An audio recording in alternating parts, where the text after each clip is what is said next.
Hello, Alcor.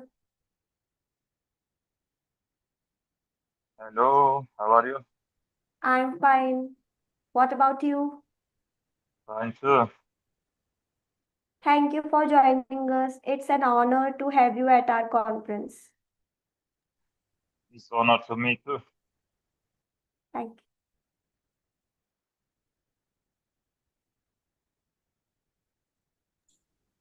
Hello, Dr. Francis.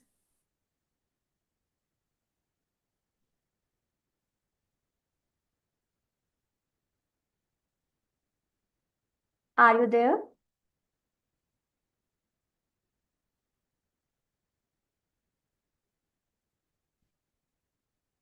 Hello, Murat. Hello.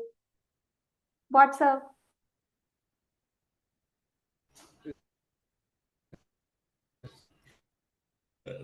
Hello. Good morning.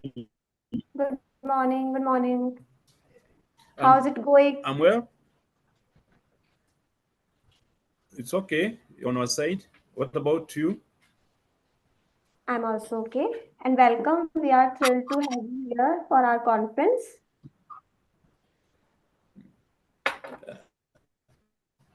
I can't hear you very well. I think you have some problems with your connection, but I'm getting some words that you are talking about. Okay. Welcome. The, we are Welcome. ready for the conference. Yeah. Yeah. Thank you. We are ready for the conference. Thank you so much. Thank you. Welcome. Hello, Murat. Hello. How is it going? It is good. Thank you. Thanks for the invitation as well. Okay, it's a great pleasure to have you with us. Welcome to the conference. Thank you.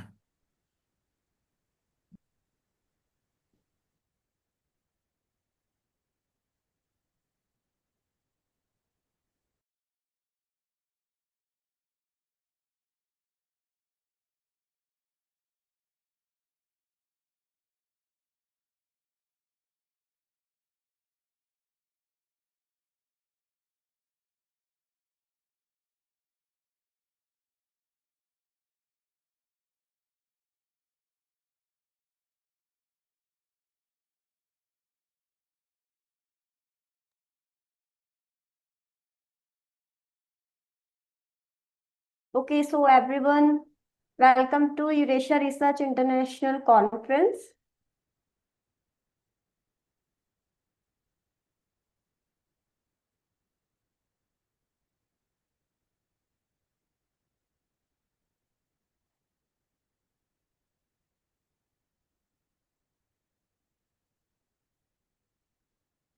Let's start.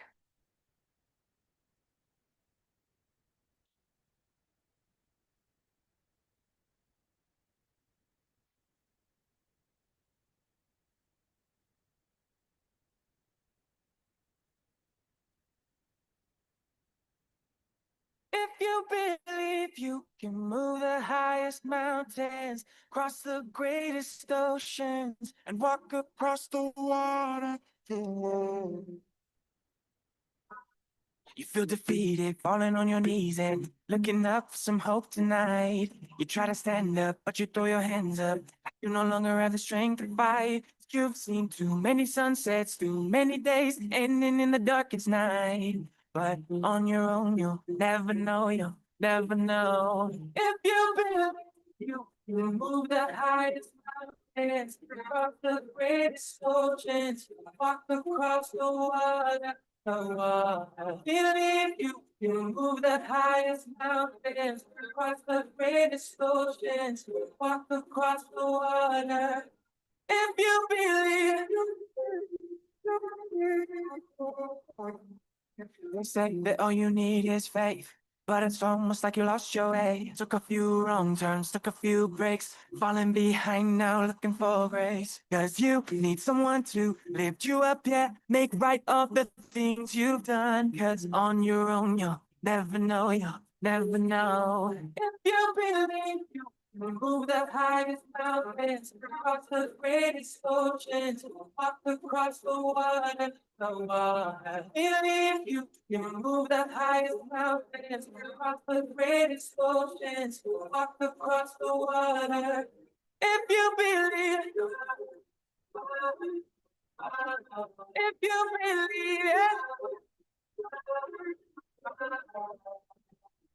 you can do anything. You can do anything. You can do anything if you believe. If you believe you can move the highest mountains, across the greatest oceans, walk across the water, the water. Believe you can move the highest mountains, across the greatest oceans, walk across the water. If you believe.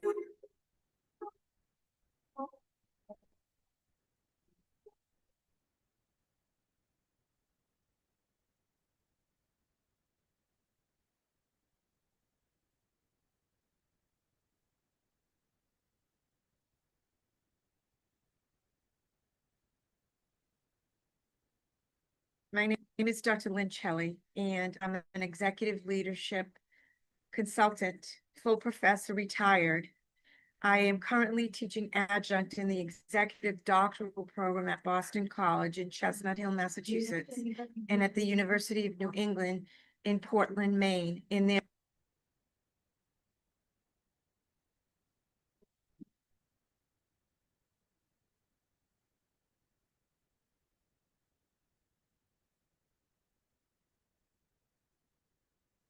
Okay, so welcome to Eurasia Research International Conference. Please allow me a moment to introduce Eurasia Research to you in a nutshell. With over more than 1 million satisfied members and associated spread across the globe, Eurasia Research is a scholarly association who have been working for nearly a decade. Eurasia Research has organized several successful international conferences, workshops, and training programs at various reputed institutions and grand venues. Eurasia has been tirelessly working for research world and have not stopped their endeavors even during difficult times and have presented research community with online platform which was safe and convenient method to continue their passion. Our objective. We are an international community of researchers, practitioners, students, and educators who aim to bring together worldwide researchers and professionals, encouraging intellectual development and to create opportunities for networking and collaboration. These objectives are achieved through academic networking, meetings, conferences, workshops, projects, research publication, academic awards, and scholarships. Some of our key highlights. We provide scholarship to deserving candidates to promote students and research scholars to participate in the international conference. Young Researcher Scholarship is provided in the form of a full registration fee waiver. We have vast experience of publishing papers for more than 7 years. Our associated journals publish original papers, review papers, conceptual framework, analytical and simulation models, case studies, empirical research, technical notes, and book reviews. We cater to more than 30 plus themes in the area of teaching and education and have registered ISSN and have following renowned indexing. Google Scholar, Crosscheck, Authenticate, Crossref, the Keeper's Registry, Script, Portico, Road, Directory of Open Access Scholarly Resources, OAI, PMH, Registered Data Provider, PKP Index. We will soon be applying for Scopus 2. We have a wide network of 100 plus internationally acclaimed keynotes across the globe who share their knowledge and guidance with our participants with open hands. We have a large number of committee members and advisors who support us and guide us through their expert opinions and decision-making capabilities. We could not have thought of reaching here without them.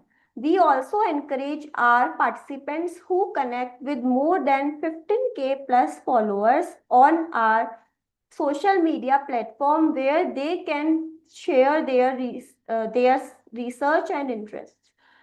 Join our Facebook group and be a part of the discussions by researchers and academicians. We also have several collaborations with universities, colleges, and institutes to better serve all interested and like-minded intellectuals. With great enthusiasm and pride, we would like to request our participants to enjoy the benefits of our lifetime membership in just USD 60. We have over 10,000 plus members from across the globe. We would like to share some of our past participants' experience with you. Thank you for your patience and valuable time. Moving forward with the conference.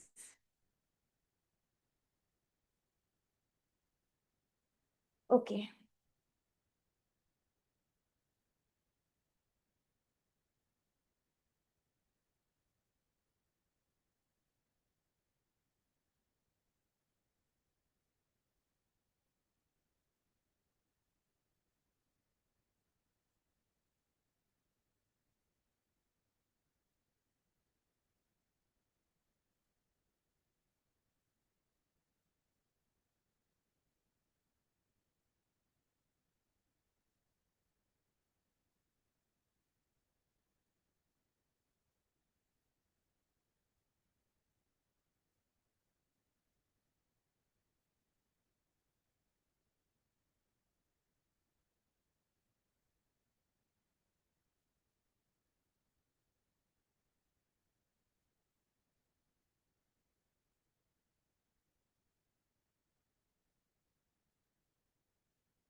Okay, everyone, welcome to Eurasia Research Online Live International Conference. Today we have presentations and participants from 8 countries around the world. We are broadcasting this conference on Facebook Live on multiple pages of Eurasia Research. The links for the live sessions are shared in the chat box.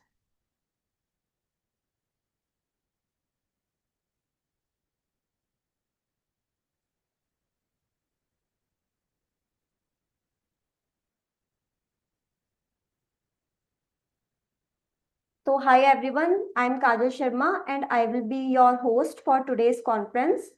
It's a pleasure to be here with you all.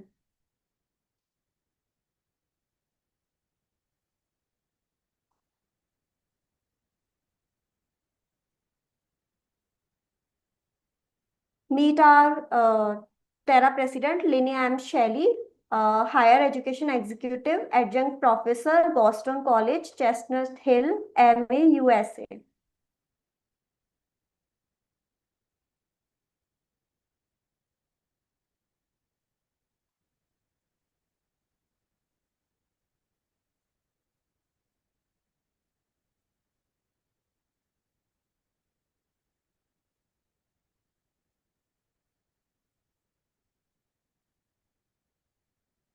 My name is Dr. Lynn Shelley, and I'm an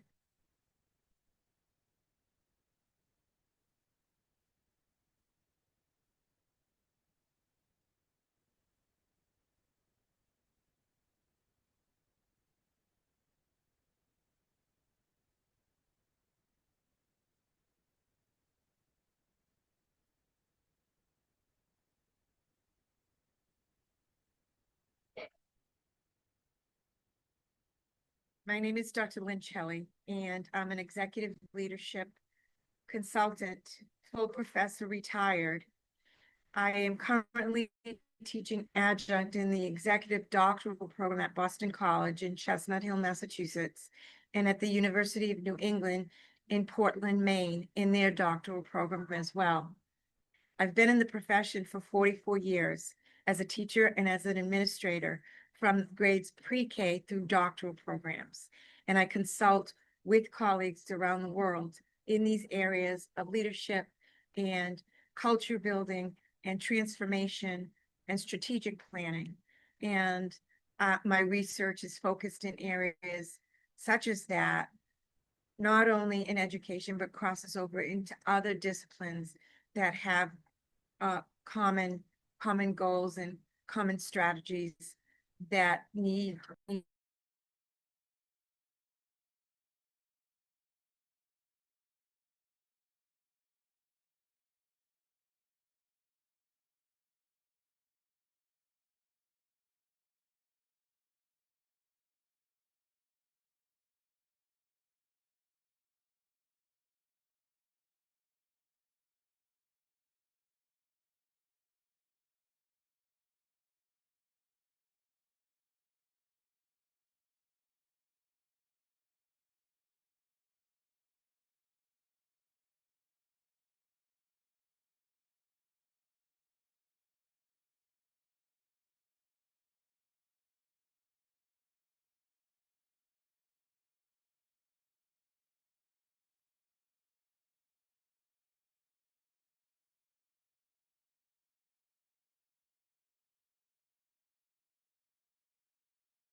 And ma'am, my next question would be, could you please share which paper you're working on that in this moment?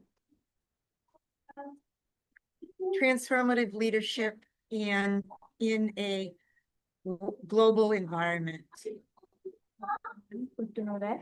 And ma'am, how do you manage to balance your teaching responsibilities alongside your research work as well? Well, my balance is that I've always done work and research that I can use and apply to my administrative and consulting positions. Right now, I am an executive leadership consultant. So the research that I'm doing really applies to my role as president of Terra, but also in work that I do with colleagues that are still in practice, and I can help them along the way to enhance their leadership skills. Thank you so much, ma'am. And ma'am, do you travel internationally as part of your research work?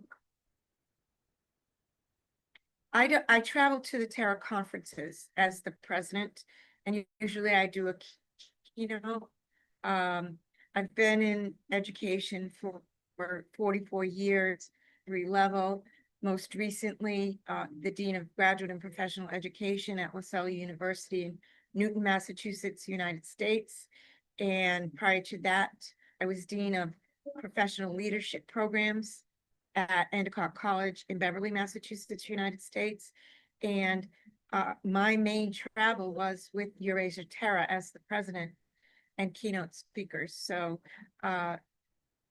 that's what I have done.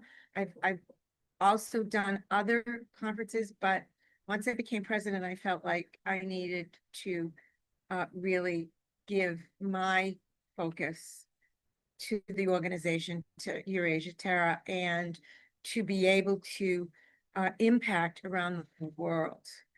Most recently, I sat on a dissertation committee at Boston College, Chestnut Hill, Massachusetts, with a vice president from a university in Russia. Okay. And she was trying, her dissertation was focused on changing culture to adapt to the global world. And Olga did a fantastic job. And of course, when I have those kinds of opportunities, I talk about this wonderful organization so that we get a presence around the world. Thank you so much, ma'am. Thank you for sharing the details with us. And ma'am, my last question would be, what advice would you give to early career researchers, like the beginners, and what advice would you like to give them?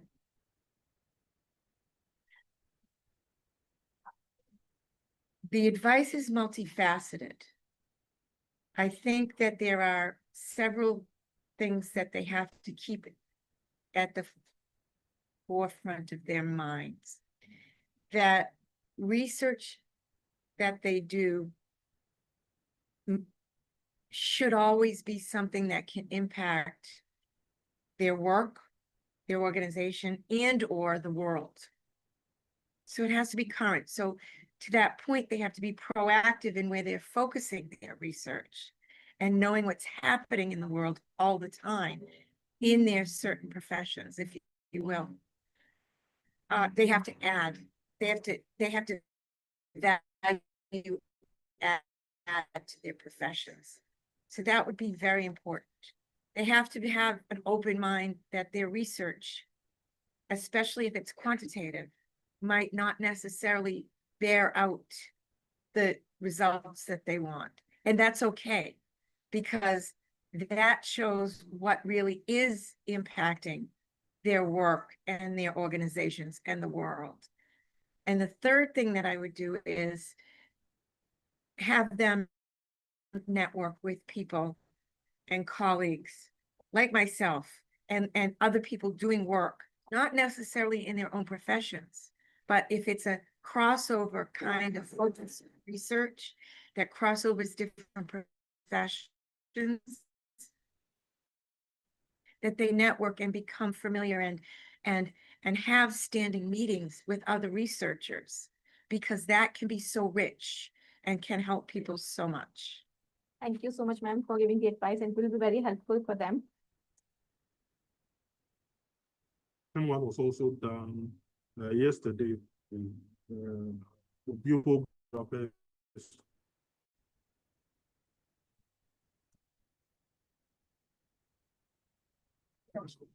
Yes, so with the first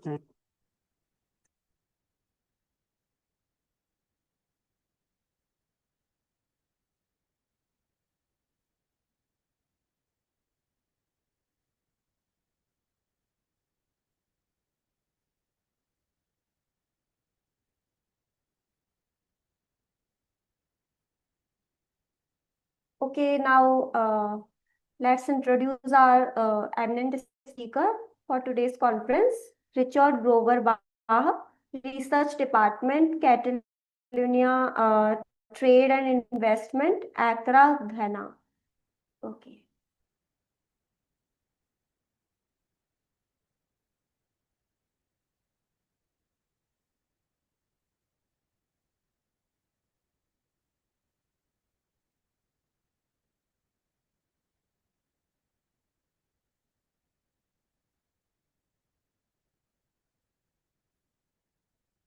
and one was also done yesterday, the beautiful Budapest International Conference. Yes, so with the first conference, I wrote about leadership in the basically. And yesterday we spoke about navigating navigation for global integration, where we have to manage certain trade policies. So I think I'll start with the one we did on the interview, so that I just let you know the research in a nutshell. So I believe that in most institutions or in every facet of life, everything boils down basically to leadership. I remember one time I heard this saying that an army of sheep led by a lion will always defeat an army of lions led by a sheep, if you think about it. And it's very interesting to just find out and realize that leadership is almost everything, basically. And it is the bedrock of family, it's the bedrock of society, it's the bedrock of institutions and even businesses. And we all know what happened in 2020, where the world was in a global pandemic and the world was in crisis. So it's been something that I've been basically thinking about, like how do leaders respond and how do leaders manage the unforeseen circumstances that do not go away well. So with this reason, it gave me the motivation to basically start doing some research on leadership styles and how to build resilient business models, and also see how different leadership styles obviously transform or help businesses navigate in terms of crisis and difficulties. So the first paper was basically attributed to that. And I started my research. And in the research, I realized that there are different types of leadership styles. And these leadership styles form the bedrock for building efficient business systems that can handle long-term problems. But then there was a sectorial issue and a cultural issue where sometimes companies may be international, they may not know the cultures and some industries are different than others. So what type of leadership styles are more suited to certain industries or certain cultures, most importantly? So that got me on my research, and I actually referred to a lot of literature.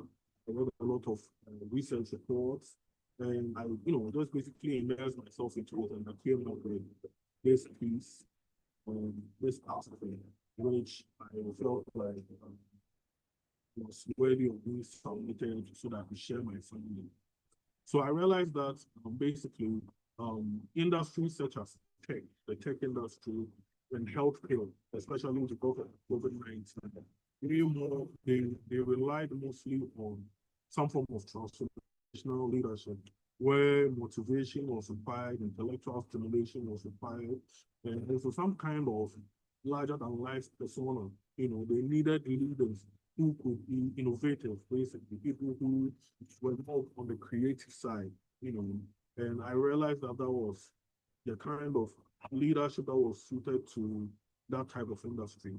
And then I started looking at issues like transactional leadership, where leadership was based on a system of reward and punishment, some kind of operant conditioning, if you may, where workers will be rewarded for tasks they complete and how long they stay on the field and stuff. So that was that kind of leadership. Then we looked into the adaptive kind of leadership, which was more situational, where leaders themselves had to look at how things are to determine flexibility options. And later on, when I combinated all these different types of leaderships, I realized that leadership is more cross-cultural and more cross-sectorial than we would like to admit. And all leadership styles do not work for all industries. There are some leadership styles that you have to be more service-based, more servant-based. You have to be more ethical. You have to, if you're in education, you cannot be all about profits, because sometimes you have to look into giving brilliant and needy students some form of scholarships or funding. So with this kind of leadership styles, I also realized that as much as the study was interesting, it had certain limitations, and it opened the door for future research as well. So I began to look into issues such as the finance. I needed more quantitative measures so that we could compare statistically and see that maybe change in leadership styles have this effect from this time to this period. But also, we needed to also include a longer term perspective on how we wanted things to be in the future, not just looking at things from a COVID-19 perspective, but putting in structures that can create resilient business organizations as well. So that was basically the first research in a nutshell. And with my second presentation, which was what we did yesterday, where I spoke about navigating policies for global integration. I just basically, as I'm affiliated with Catalonia, and what we do is we promote investments, foreign investments, and trade. So I've been dealing with, for the past 2 to 3 years, I've been dealing with a lot of situations where companies come in all the time, and they are coming from Europe and want to settle in my side of the world. And there are some situations where the laws harmonize, or should I say they come together. And there are some situations where international law and domestic law do not really tally. So it gave me that kind of motivation or that kind of interest to look into how we could structure international global policies to help firms or even government institutions when they want to relocate. And the fact that as much as international law, public international law and private international law is important, it's not, it is a necessary condition for global integration, but it is not a sufficient condition for global integration. And we also need the support of the domestic legal frameworks. But because of issues like comparative advantage, where some resources come easily to some countries more than others, the laws that are set up in these countries are set up in a way to favor industries that are more lucrative than other industries. So, for example, in my country, I would say that because oil and gas seems more capital intensive and is creating more employment, the laws in the oil and gas industry are more developed than, should I say, the laws when it comes to fisheries. You understand what I'm trying to say? So, yeah, so basically, there's that thing where the government looks at where they can make money quicker and money easily, and they end up focusing more by developing the laws they to suit them. But in other areas, which are also equally lucrative, they don't pay a lot of attention there. So it does not even attract foreign direct investment or even international market ambition, that manner of speaking.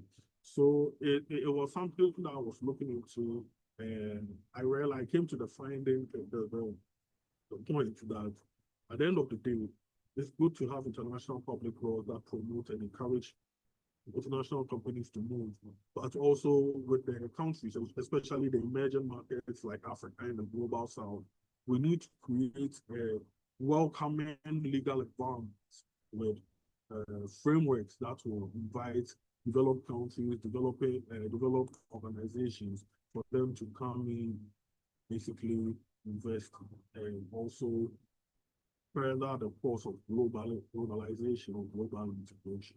So that was basically the basis of my research, or should I say a summary of my research. However, I am also presenting another research with the same Eurasia in November, where I'll be talking about that issue altogether. So basically, for now, this is what I can talk about. I guess this is there are basic challenges every researcher faces. Sometimes when it comes to, first of all, finding the time, side your busy schedule, finding that balance to work on the work and set real limitations for yourself that, I have to finish before the deadline. I have to make sure I do through. I have to make sure I give it to people to, maybe people in higher aspects in myself to also go through and let me know what they did. Sometimes the coordination of all those things is a bit difficult, but you may give your work to maybe a professor, a sectoral representative, and he won't get back to you on time. That's one challenge you will face.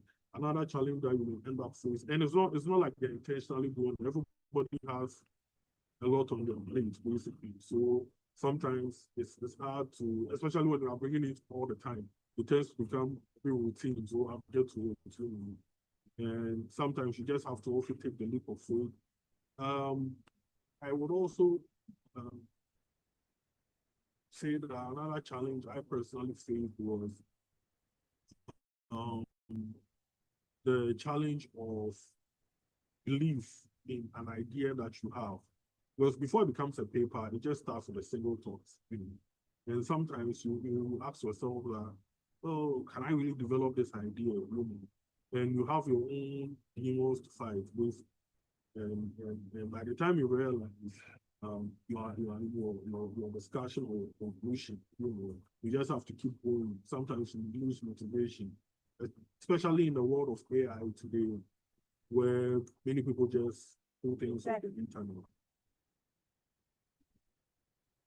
When you want your work to stand out, and you want that originality, of course, AI is a tool that you can use to help you, but I'm not talking about total dependence on it. So it kind of creates that kind of problem where you don't know whether you should rely on yourself or you should go the easy route, you know. So it's like a temptation in a way, you know, where you need to you know, rely on your inner convictions about ambition. You know. So yeah, I think those are some of the challenges: time, just work-life balance, and also coordination with people as well. Yeah. Okay, thank you for that question. So personally, my motivation for this research is that I've always admired the ability to identify problems and solve them. I believe that it's something that is so important. But research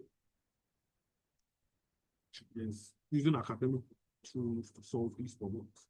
And it's always been something I've been fascinated by.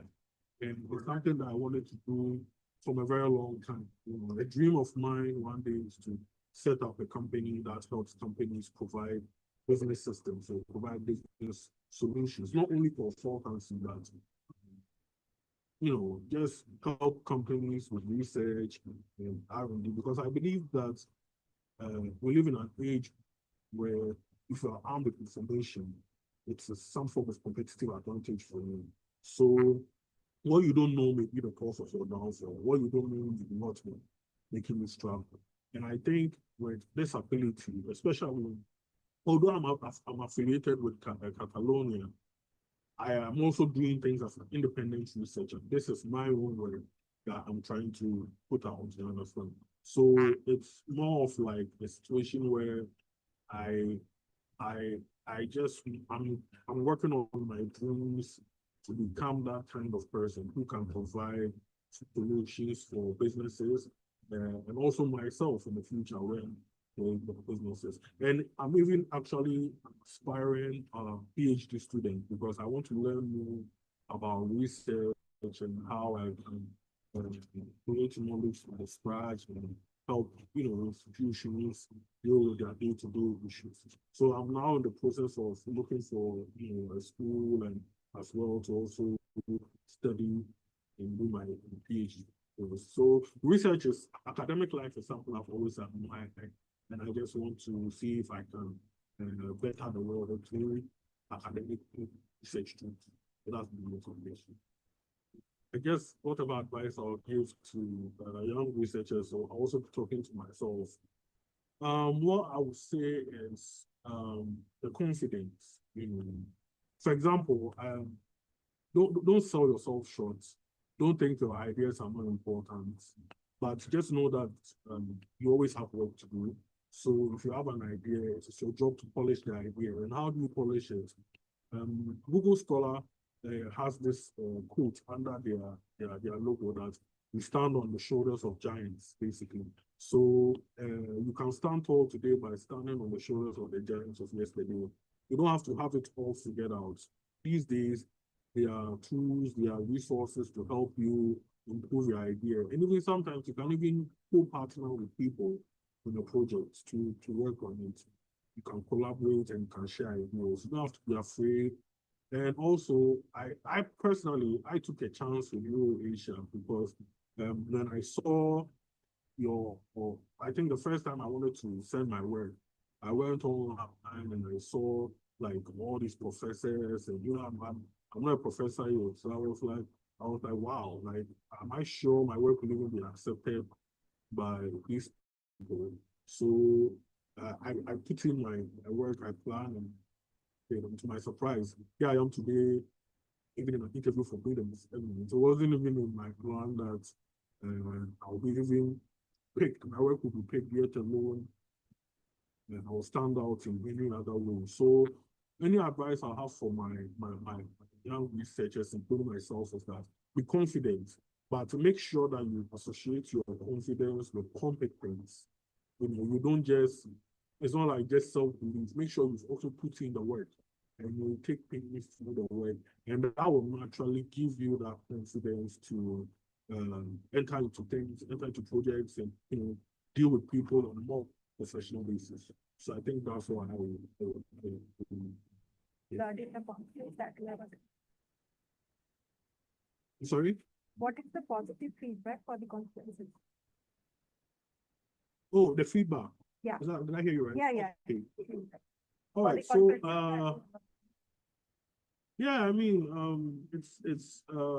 I personally like the fact that, first of all, we're very time sensitive, very punctual. Before I joined you, every time I join, and I always make sure I join at the right time. And every time I join, they say the host is already, they'll let you know. I think I like how things are organized in a timely fashion. It took me to participate in the conference before I actually saw how diverse your presenters are. I mean, the first time, I think there were people from over, the first conference, there were people from over 7 countries. Yesterday's conference, about 13 countries, people all over the world. And when you join in, it gives you that kind of assurance that, oh, okay, this is actually something that I'm being a part of, you know. And I just liked the diversity. I liked how wide ranging the topics are. Usually when you attend a seminar and it's all one issue, you tend to find things more, especially yesterday. Yesterday's seminar cut across so many issues. The first seminar cut across so many disciplines. We ended up even doing a presentation on nursing. I was like, wow, I had something to learn for the first time. Yesterday, some people spoke about AI, some people spoke about, you know, so I just like that kind of,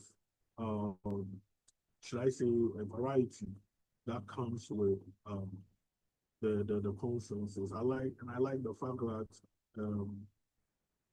you know, just it seems well organized and just well coordinated and everything. So I think there's a lot of positive things to say about the conference. You know, we can communicate with other researchers as well. We do not take it for granted. We hope that, I hope that personally in the future I'll be able to even attend the in-person events as well. Working on few things, and I'm hoping in the future I can also join. So, I mean, this is wonderful. So I appreciate you guys as well. And thank you for giving me such an honor and the time. Thank you, sir.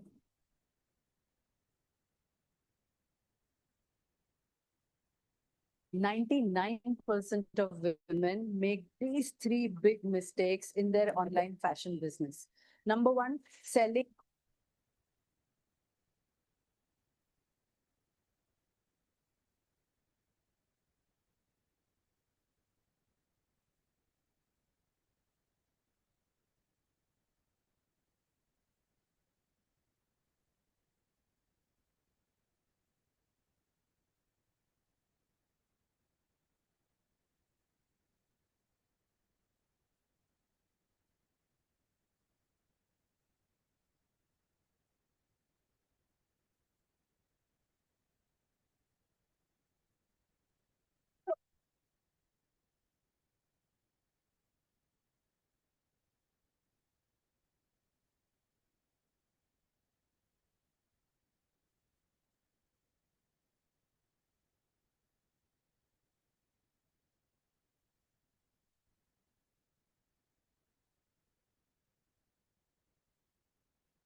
Okay, so I request all of you, please turn on your cameras so that we can take a photo of all the participants for the conference. Everyone,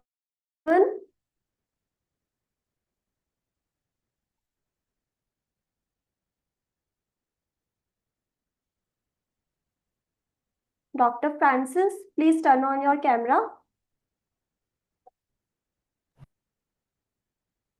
It's not seen very well. Vlad, please turn on your camera. It's a part of our team building activity for Okay. you.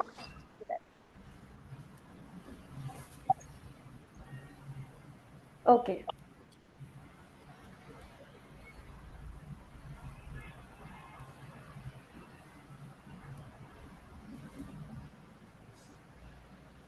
My name is being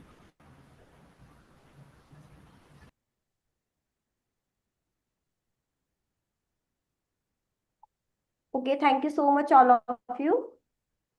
So now I will be introduce the team building activity of our conference. So stay tuned.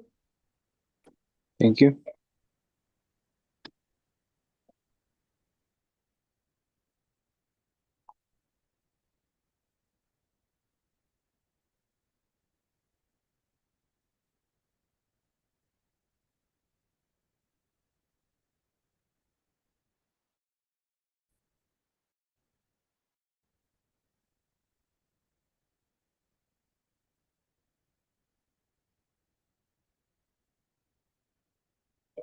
Incredible rewards.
inside your head, sometimes called inner speech. It differs from mental imagery or recalling facts or figures. Specifically, psychologists define self-talk as verbalized thoughts directed toward yourself.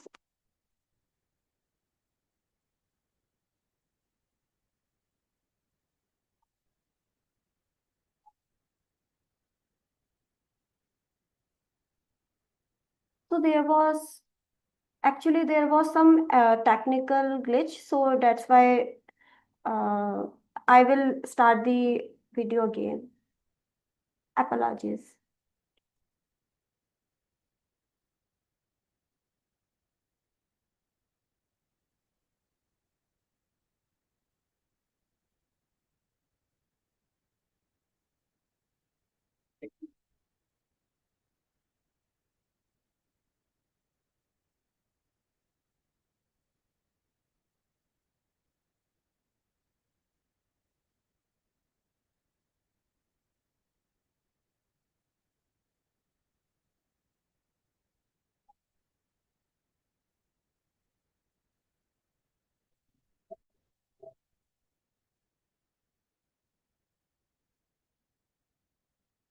As your morning alarm blares, you mutter to yourself, why did I set it so early?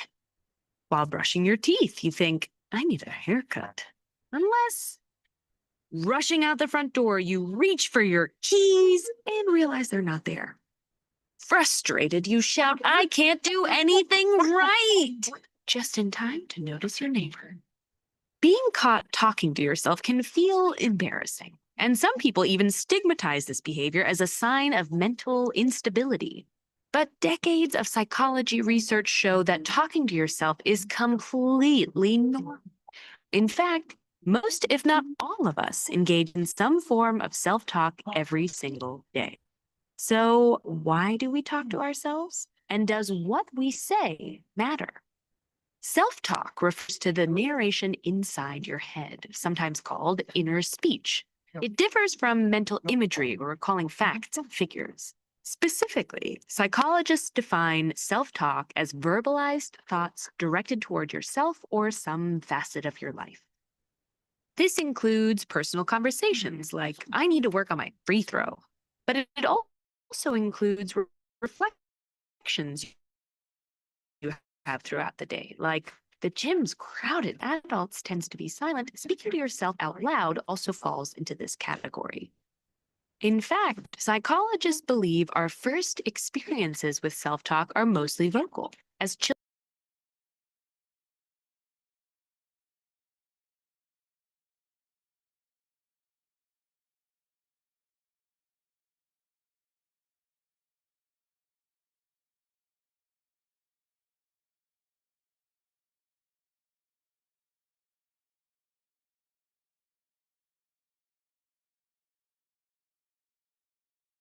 to a private inner dialogue. We know this internal self-talk is important and can help you plan, work through difficult situations, and even motivate you throughout the day. But studying self-talk can be difficult. It relies on study subjects clearly tracking a behavior that's spontaneous and often done without conscious control. For this reason, scientists are still working to answer basic questions like, why do some people self-talk more than others? What areas of the brain are activated during self-talk? And how does this activation differ from normal conversation? One thing we know for certain, however, is that what you say in these conversations can have real impacts on your attitude and performance. Engaging in self-talk that's instructional or motivational has been shown to increase focus, boost self-esteem, and help tackle everyday tasks. For example, one study of collegiate tennis players found that incorporating instructional self-talk into practice increased their concentration and accuracy. And just as chatting to a friend can help decrease stress, speaking directly to yourself may also help you regulate your emotion.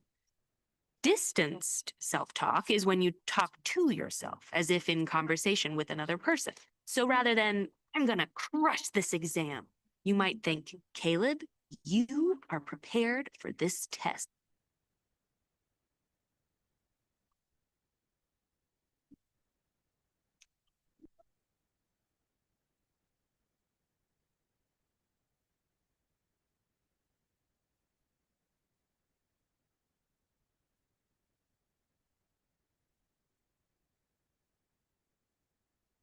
होगा मैं ऐसे start कर चुकी हूँ इससे अच्छा तो बाकी लोग भी करवा लेते हैं क्यों वो लोग ऐसे बैठे हुए हैं पहले बंद हो गया फिर वापस ठीक है वो वापस बंद हो जाएगा फिर क्या करेंगे ठीक है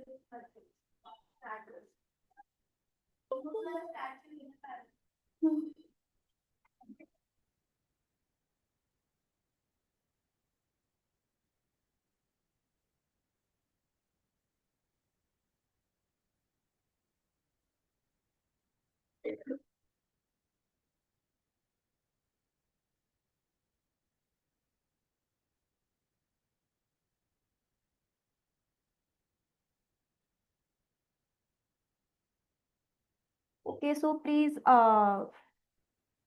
welcome our keynote speaker. Today's keynote speaker for our conference is Dr. Mahmood Akbar, Assistant Professor, Faculty of Business Study, Arab Open University, Bahrain. Topic: Exploring Adoption of E-Learning in the Gulf Cooperation Council Education Sector.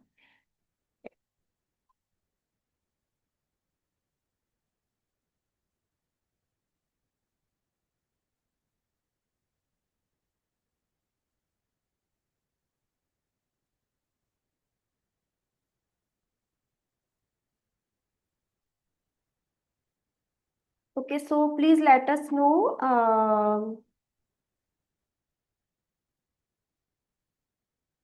Mahmood, if you will be presenting your PowerPoint yourself presentation, or if you would like us to present it on your behalf. Okay, let me present it.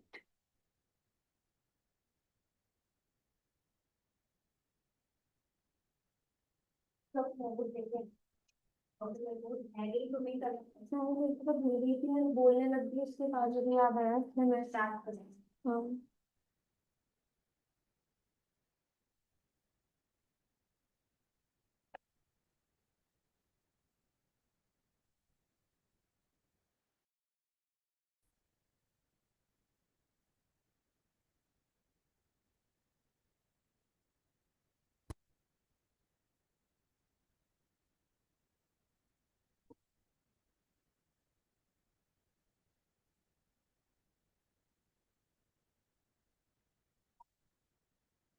Okay, so this is the presentation of our keynote speaker, Dr. Mahmood Akbar.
बीच में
Okay, thank you everyone for reading the presentation of our keynote speaker.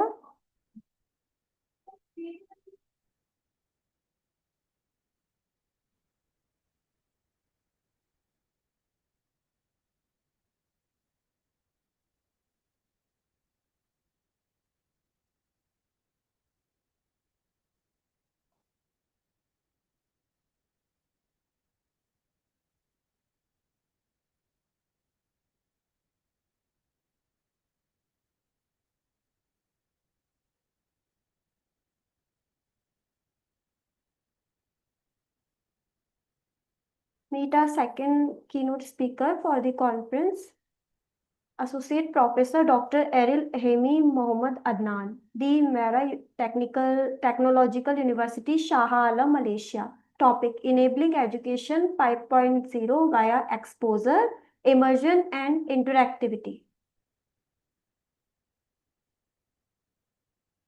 Let me show you all the participants his presentation on his behalf.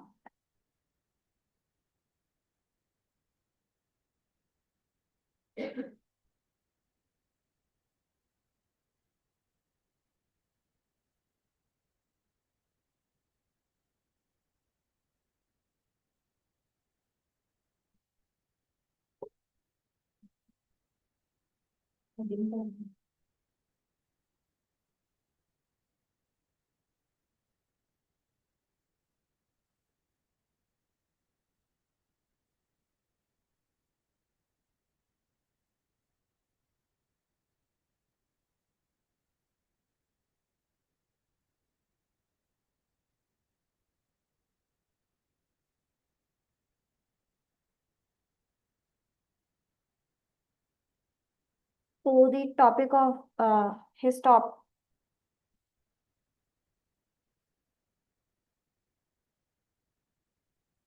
his topic of presentation is enabling education 5.0 via exposure, immersion, and interactivity.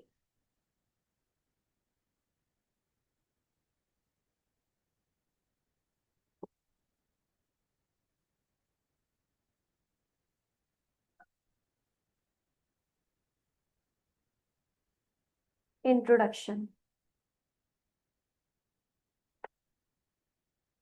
Education 5.0 is a paradigm shift in education that integrates technologies with a focus on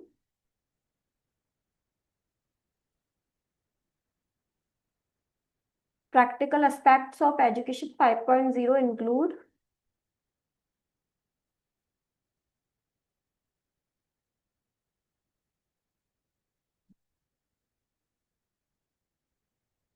the three enablers.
Okay, thank you everyone.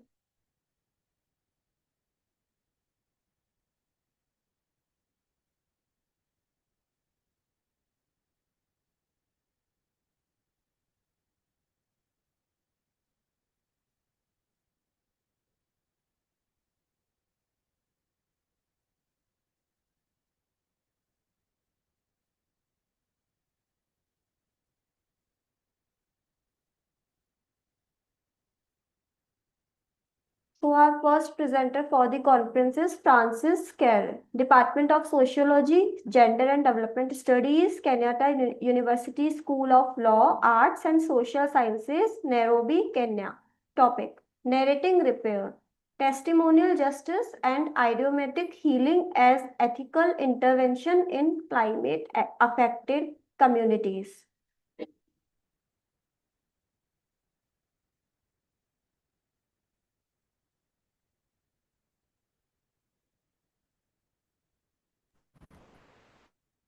So please let us know. Good morning. Good morning. And fellows. Good morning. So please let us know if you will be presenting your presentation yourself or if you would like us to present it on your behalf. Yes, yes, yes. You can present on my behalf. Okay, thank you so much.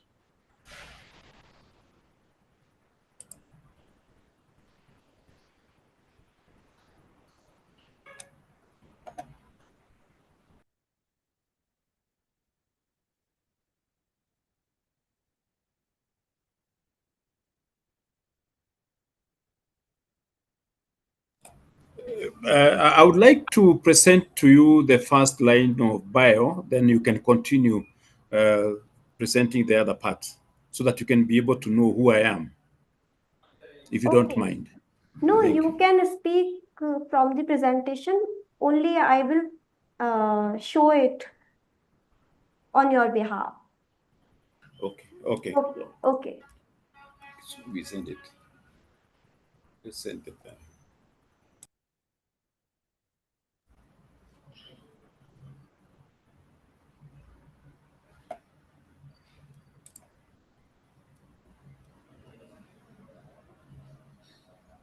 Okay, Dr. Francis, please continue.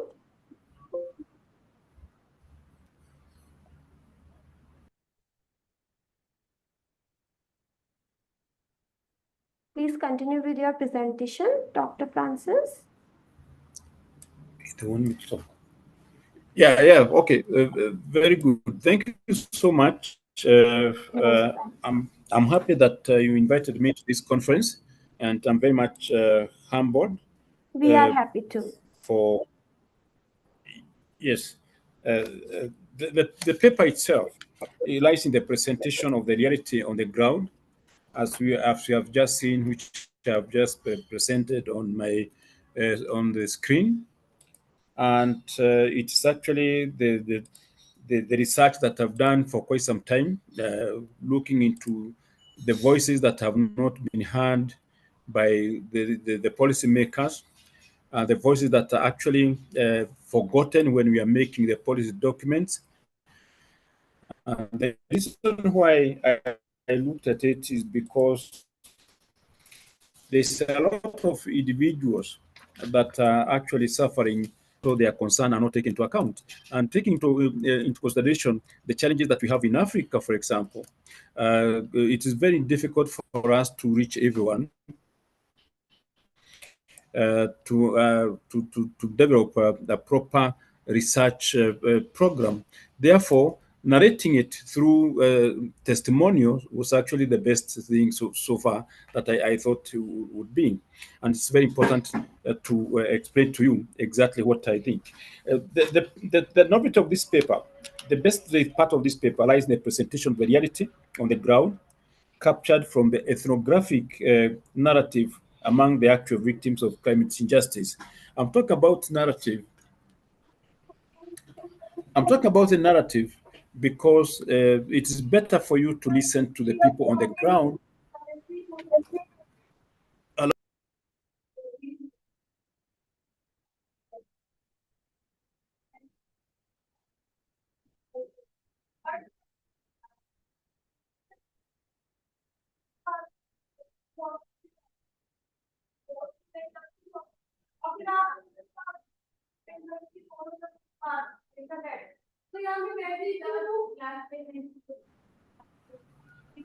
The opening remark. If yes, opening remark.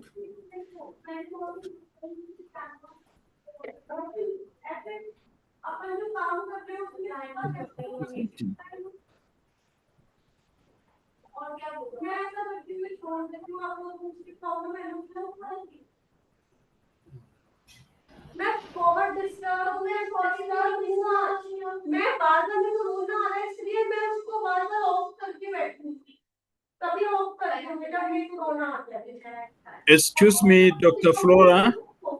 Excuse me, Dr. Flora. Someone is actually interrupting, but I can't know whether it's me who is presenting.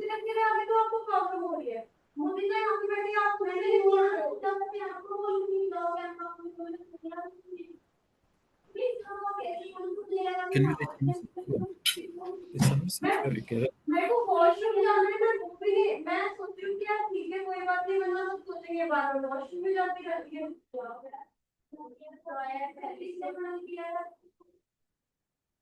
मतलब सामने वाला अगर काम कर रहे हैं तो आप उसको अप्रिशिएट तो करो यार मैं किसी को टोकती नहीं किसी चीज के बारे में आप ये कर रहे हो ये नहीं कर रहे ये नहीं कर रहे मैं किसी को नहीं टोकती सब अपना काम कर रहे हैं मुझे पता है सब अपना काम अपने हिसाब से कर लेंगे आपको ये आपको भी पता है, मुझे पता है कि आप टीम लीडर हो, पर अगर आपको दिख रहा है कि सामने वाला काम कर रहा है, वॉशरूम में जा रहा है, तो आप एक रीजन से तो रोको ना उसको। आप पहले देखो कि वो काम कर रहा है नहीं कर रहा।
Yeah, good morning once again. Good morning. Good Yeah, can morning, I ask? Dr. Francis. Yes, can I present from my end because there was a lot of noise on their side? Yeah, I you're want right. I want to start by asking you to allow me to say a few things about myself, and then about my biography statement. I'm a cultural and gender sociologist, narrative theorist, and manuscript architect whose work villages testimonial justice, symbolic inter-economies, and also communal repair. I work as a social scientist in the Department of Sociology and Gender and Development Studies, having worked for the Kenyatta University for over that 25 years, and a graduate from University of Lodz, Poland, Academy of Social Sciences, and Ruhr University in Bochum. I earned my MSc International Economics Development from Lodz and Bochum, and completed advanced training at the Tokyo International Center in Japan. I have many years of teaching sociology and gender studies. I have also helped develop faculties and institutions across the universities and served with the Kenya National Crime Research Center and the National Council for Science and Technology, contributing to national research on gender, crime, and development. I lead a lot of research, especially on the traditional societies, focusing on gender-based violence, as poverty, among other things, and also trying to speak for the voices that are actually voiceless when making the government policies. We have to remember that most of the time when we are actually making decisions, we make them at a five-star hotel, but there are people who are not represented. And those are the people I'm trying to present in this particular paper, which I've just titled Testimonial Justice and Diplomatic Healing as Ethical Intervention in Climate Affected Communities, a narrative repair of visually, which is presented in this today. My second view or slide is the opening remark. Good morning, distinguished colleagues and fellow seekers of justice. I'm here before you to add my voice and also present some insightful findings on testimonial justice and climate challenges as experienced among different communities in Kenya. The novelty of this paper lies in its presentation of the reality on the ground, captured from ethnographic narrative among the actual victims of climate injustice. Views from various members of these selected communities are hardly captured in the mainstream of conferences and policy-making discussions. Therefore, face-to-face interaction provided them with some of the safe space to confidently express their fright, which is now being amplified through this auspicious conference. And I think I need to actually add something there that in Africa, for example, we have a lot of challenges actually reaching the traditional communities, the pastoral communities, whose voices are not heard. When we are making decisions in universities, in five-star hotels, these people do not actually understand what we are saying. And I made a lot of effort to make sure that I go across the country of my counties, which actually represent these communities, and I wanted to hear their challenges face to face and also in reality, because that's exactly the only way we could actually have done. We could have done. Therefore, my study objectives were to document and analyze gender issues as idioms of survival in climate stress regions. I know most of you are scholars, and I understand that very well. But if you look at my first statement there, the study the objective, I'm talking about gender issues as idioms of survival in climate stressed regions. Do we hardly actually talk about this when we are discussing our own research appraisals in five-star hotels or in universities? Hardly do we do that to expand the theory of testimonial justice into ecological and gender domains. My third objective is to propose culturally attuned frameworks for climate ethics and adaptation, to offer practitioner models for issue-informed and programming design policy. These are very clearly stated in my final paper because it's just a summary of what I'm trying to actually develop.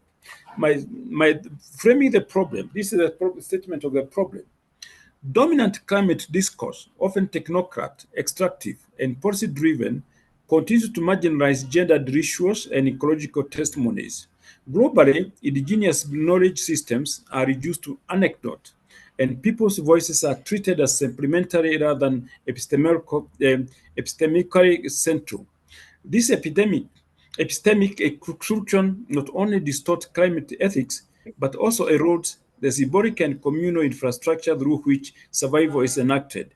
In Kenya, for example, climate disruptions have intensified across pastoral and coastal regions, threatening ritual continuity, ancestral stewardship, and gender roles in ecological care.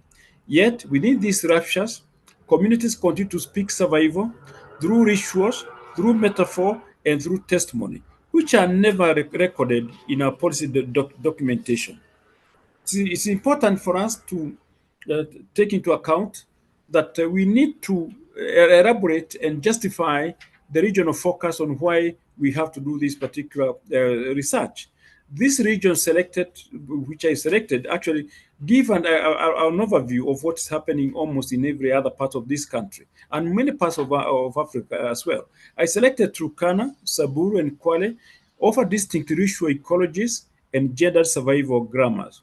Turkana drought mourning rites, Saburu age-set cosmologies, and Kwale's matrilineal forest rituals reveal plural logics of resilience.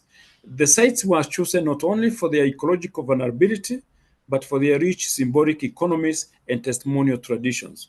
The study contributes to African feminist thought, ritual studies, and climate ethics, while offering practical insight for gender-sensitive programming, testimonial inclusion, and ethical adaptation. I have explained this one very well in my justification in the original paper. Methodology overview. The study emerges from a commitment to plural epistemologies, testimonial justice, and symbolic repair. While conventional methodologies often flatten complexity, ethnographic testimonial narratives become a suitable tool to explain how climate injustice intersects with the ritual and erosion and gendered vulnerability. This inquiry, therefore, adopts a braided, ethically grounded approach that treats ritual and testimony not as artificial artifacts, but as living archives of survival. We participate in narrative ethnography. Testimonies were not treated as raw data, but as symbolic archives. Ritual mapping, rituals were documented not as performances, but as a symbolic grammar. It is important for you to understand that where we are coming from. By weaving together global and African scholarship, the review established the conceptual foundation for understanding gendered rituals and testimonial practices as idioms of survival. We looked at plural epistemologies and ritual knowledge systems, for example, as given by Vanda Shiva, Akaili Mbembe in their writings. We also looked into African feminist thought and testimonials just to justify what we are actually trying to talk about or support our understanding of what is happening for the voiceless people who are not able to be heard when we are writing proposals or when we are writing policies. We also looked at ritual studies and symbolic technologies of survival. If, for example, Eve Amadium and Catherine Bell and Victor Tanner, which have actually elaborated very well in the main paper. Participatory ethnography and idiomatic inquiry, like with James and George, 1986, Bagheera Chirisa, 2012, climate ethics and moral economies sharing as shown from that. Theoretical framework, this study is anchored in the concept of idioms of survival, a very important aspect in this study. Symbolic embodied and testimonial practice through which communities respond to ecological disruption, gendered trauma, and racial erosion. The study applied the following theories that were found to be consistent with ethnographic analysis. Ritual theory and symbolic economies, very well explained in the main paper. Epistemic injustice and testimonial ethics, climate ethics and moral economies of repair, synthetic and braiding theory into idioms. Findings, this study revealed that gendered rituals and testimonial practices in Turkana, Saburu, and Kwale functions as idioms of survival. People tell the stories of their survival. People tell the history of where they are coming from, how they have been ignored by the national governments, by the county government, or even the modern government, but they are still suffering, and they can give stories of what they have actually gone through when they are facing the challenges of the challenges related to climate change. These are symbolic grammars through which communities respond to climate disruption, gender trauma, and racial erosion. Turkana, for example, mourning rites as ecological testimony. Mourning rituals are performed not only for the dead, but for the land itself. The ceremonies encoded ecological grief, ancestral accountability, and communal resilience. Testimonies reveal that mourning is a form of ecological critique. Saburu, for example, initiation and age-set cosmologies. Age-set rituals serve as symbolic grammars of ecological stewardship and gendered responsibility. Kwale, for example, in coast is part of Kenya, matrimonial forest rituals and symbolic repairs. Matrimonial forest rituals enact symbolic repair through ecological resemblance and gendered care. These are the issues that we are actually trying to fight to look into because they are actually ignored by the policymakers. My conclusion is, across all these regions, the findings reveal that rituals encode climate ethics through symbolic gestures, testimonial credence, and ancestral innovation. Testimonies function as co-authored archives, not raw data, evoking survival idioms that challenge technocrat adaptation models. Gendered rituals serve as ethical infrastructure, regulating care, responsibility, and ecological stewardship. Symbolic repair is enacted through ritual performance, transforming grief, transition, and embrace into moral economies of survival. If you look at my final paper itself, you find actually that these stories are very, very critical, and they make people become resilient, because once the modern government do not actually reach where they are, one of the issue that we found out, that when we are discussing these issues with the people in the villages, the people in the rural areas, the people in the pastoral communities, they found out that they told us that they are forgotten, and therefore the only way they can give us their words is to make sure that they give us the testimony according to the ways they have actually gone through, the way they have suffered through climate change, and they are not being listened to, so they are silenced, and they are not even given an opportunity to express the challenge that they face. These findings affirm that climate justice must be reimaged through ritual-informed frameworks where symbolic knowledge is treated as ethical intelligence, and testimonial dignity is central to adaptation. Implications. By treating rituals and testimonies as idioms of survival, the study of foregrounds plus cosmologies and ethical frameworks that challenge ethnocratic models and extractive policy paradigms include climate adaptation, from metrics to moral memory. Policy frameworks should expand to include often overlooked ritual-informed adaptation. Gender justice, a very, very important issue that's actually is serious in Africa, but in Kenya in particular, because many people are not actually be able to understand exactly what's happening in terms of gender relations and climate change. By centering issue as a site of gender and ethics, programming can move beyond representation toward relational justice. Community programming, co-designing with symbolic wisdom.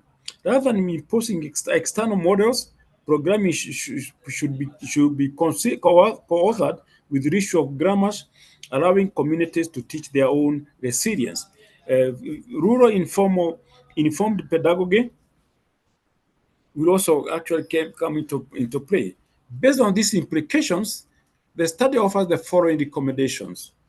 Policymakers should integrate ritual knowledge into climatic adaptation framework, recognizing symbolic acts as ecological intelligence. Gender justice organizations should partner with ritual specialists and women elders to coordinate and to co-design ethical intervention. Community programmers should use idiomatic prompts and symbolic motifs to foster emotional resonance and cultural ownership. Educators and curriculum designers should develop ritual-informed pedagogies that center testimony, metaphor, and symbolic ethics. Researchers should adopt breed methodology that honor co-authorship, dialogic consent, and idiomatic inquiry. These are very important issues that we need to actually discuss and also come up with a solution. Thank you so much. And I would like everyone who has just listened to me to understand and elaborate the following concept, for example. The ritual, the survival idioms is very, very important. These people try to actually make sure that when we are looking at these issues, when the survival idioms, we are trying to understand the people from their history. This is not something that we are trying to talk about abstract. The history that these people have lived, as you can see on the last page, what we mean by actually the idiom that we are given, the stories that we are told, the poems that are given by the people who have suffered this about climate change over the last 50 years, because most of the participants who we actually had the contact with, they were people of 50 years, 60 years, 70 years, and 80 years who can record in memory. They tell us exactly where they actually become very, very important. Testimony functions are co-authored vision, not raw data, evoking idioms, say more about we actually talk about it so much, and that's exactly what it is. We are told idioms by different communities, but when you look at them, the Turkana people, the Saburu people, and the Coast people, they actually give you the story of their suffering and the resilience, and they actually say that even if after independence in our country for 65 years, the government do not actually reach them to document exactly their suffering. And this is exactly why we thought, as researchers, we should be able to actually get into the ethnographic approach, so that we can be able to understand from the horse's mouth, how do they go about it? How are they dealing with those issues? Because we do not go there as scholars. We go there to listen and record the lived experience. And this is exactly what we are actually trying to do when we talk about justice. Thank you very much. Thank you so much, Dr. Francis, for the fabulous presentation. Thank you so much. Thank you.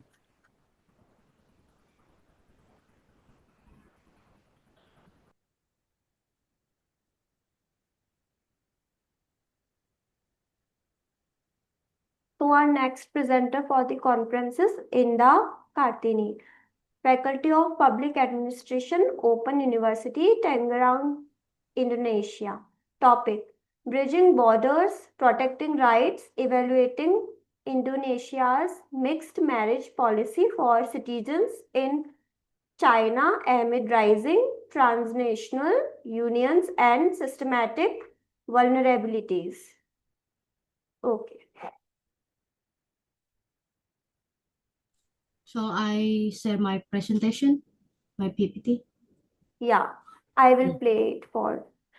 So if you would like us to play your video presentation, or if you will be presenting your PowerPoint yourself, or if you would like us to present it on your behalf. I can presentation by myself. Okay. Okay. So please start. Okay.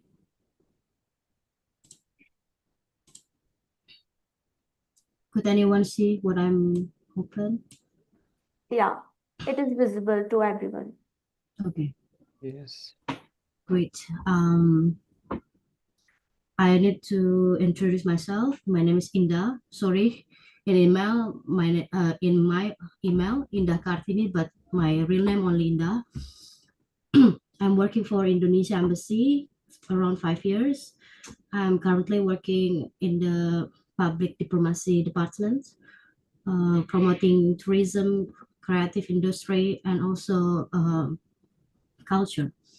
And currently I'm studying in the Universitas Terbuka or Indonesia Open University in majoring public administration, and also first year student in Palermo University in international relations.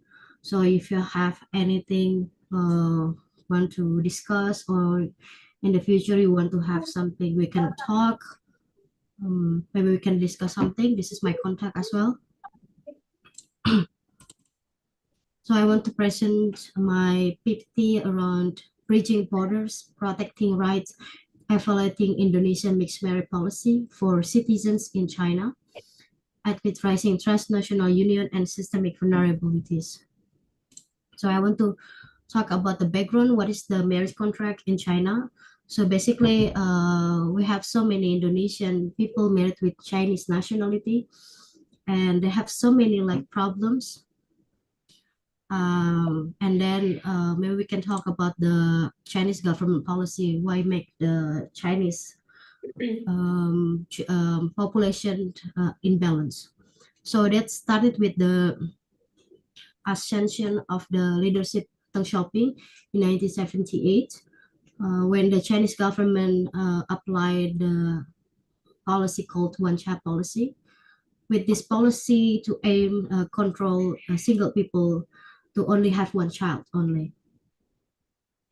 And then if they can apply it through to their family, government will give so many facilitate and also incentive if they can do that. So this policy aimed to reduce the birth rate from 2.81% to 1.5% by the year 2000 in order to address population explosion.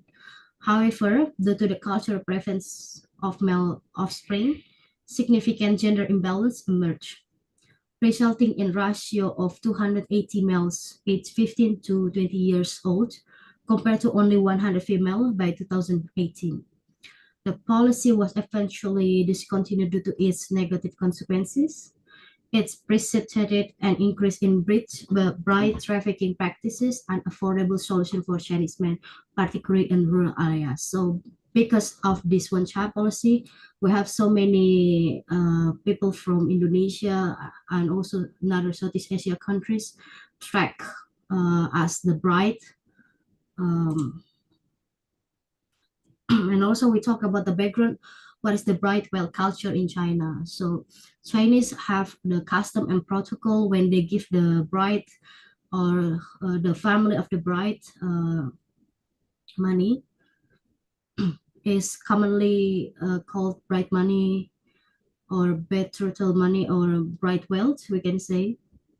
So this with the bride wealth system, this part of the culture when Chinese people give to the bride. But in other side, for trafficking traffickers, they use this money to attract many brides from other countries to marry with Chinese men, especially in remote areas or village. And this bride wealth money costly, using from 50,000 to 150,000 RMB, or around 8,000 to 24,000 USD. Usually this money required for Chinese bride. So the women in China, they mostly they ask for this money for having marriage with the Chinese man.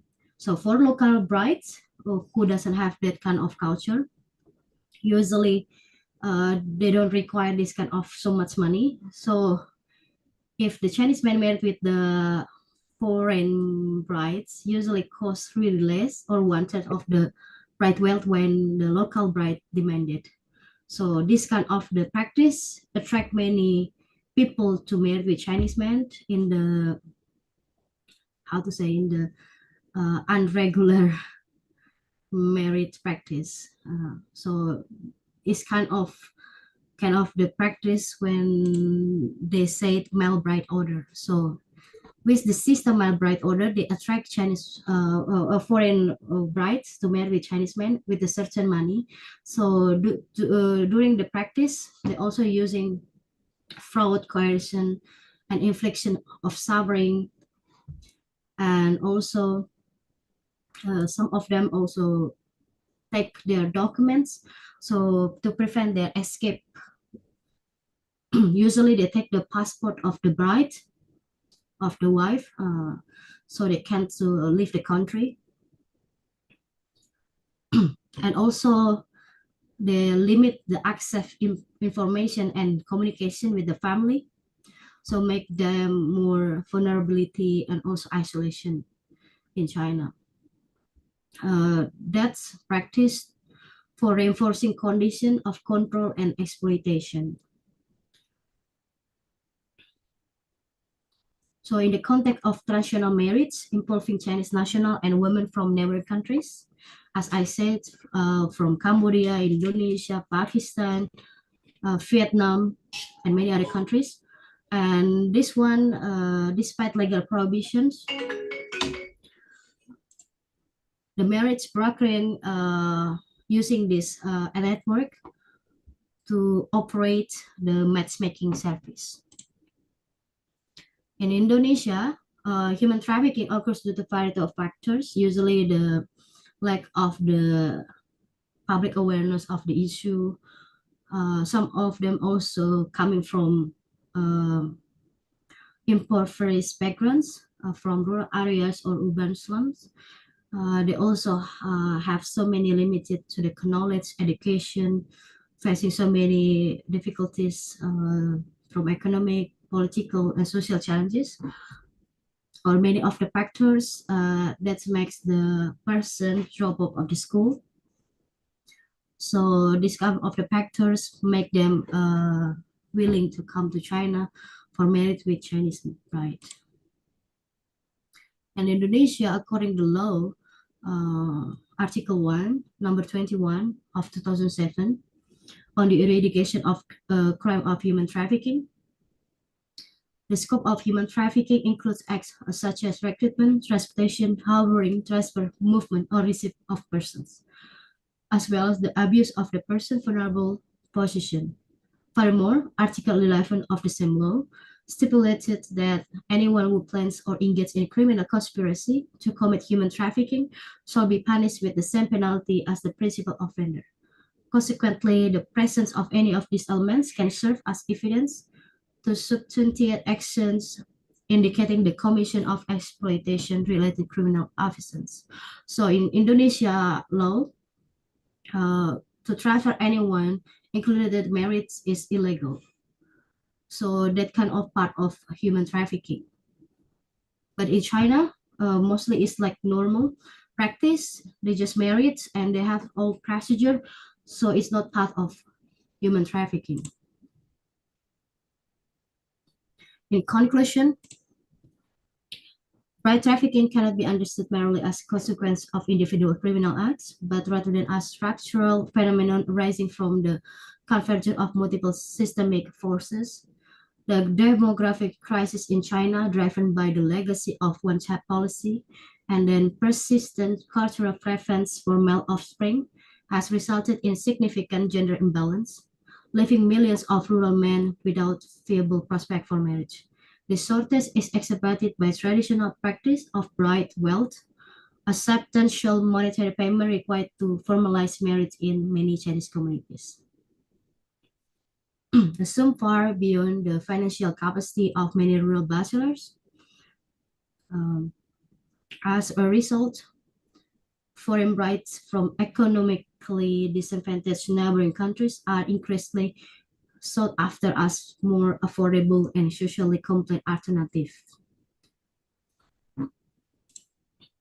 This economic disparity has fostered a thriving illicit market in which marriage brokers and traffickers operate under the guise of legitimate matchmaking services, facilitating exploitative traditional marriage that frequently involve deception, coercion, and human rights violations.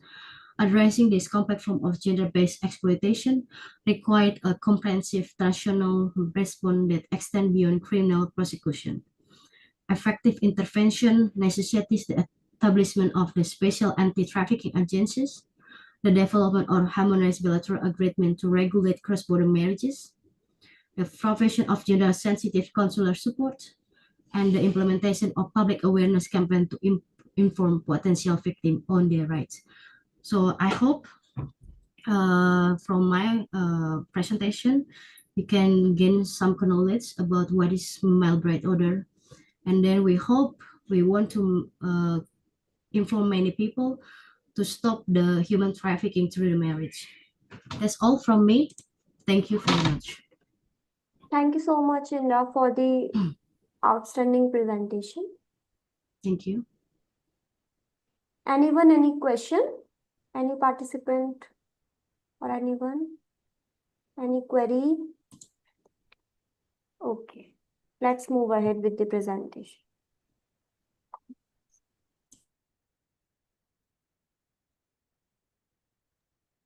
Hello. Hello, everyone. Yeah, hello. Thank you for presentation. It was nice presentation. So can I share the screen? Yeah. Or it's still oh, okay. No one have question. Yeah, no one has. Okay.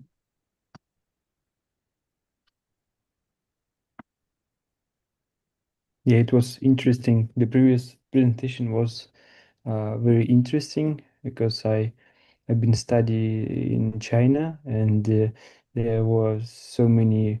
I had Indonesian classmates, so it was nice to hear such information. Let me check. Can you see the screen?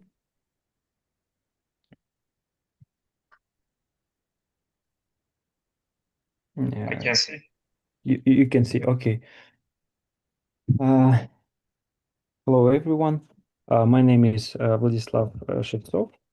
My presentation is more about IT. It's like my field is on the intersection of IT and biology. I'm a bioinformatist. And today's presentation, today's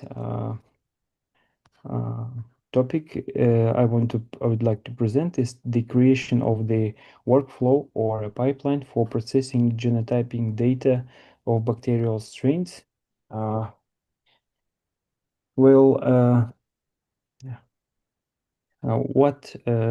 the tool, the workflow is about the method, the biological method called MLVA, which is lies in isolation of tandem repeats, such called tandem repeats in DNA.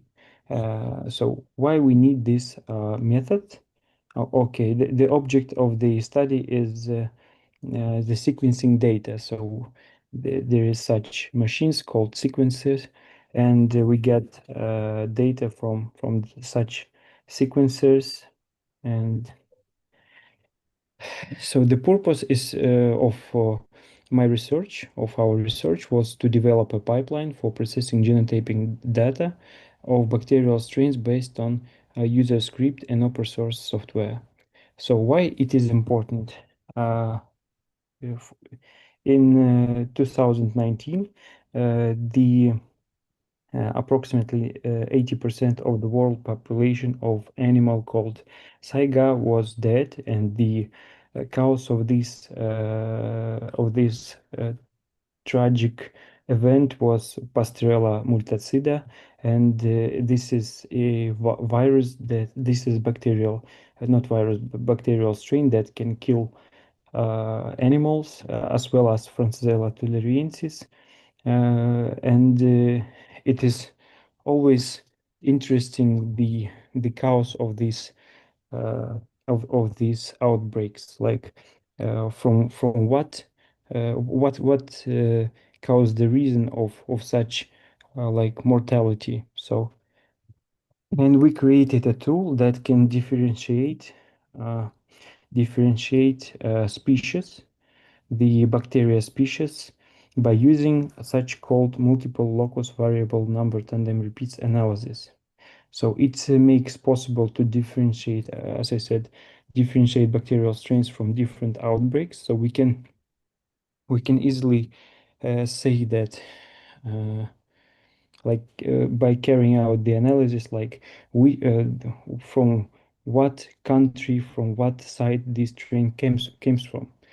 Like for example, uh, as you many people knows, like in 2019 we also had a COVID, and it was really an important task to say from which country the strain of the COVID. Like, so this tool is about improvement in such analysis. So this is how our data looks. We have reads.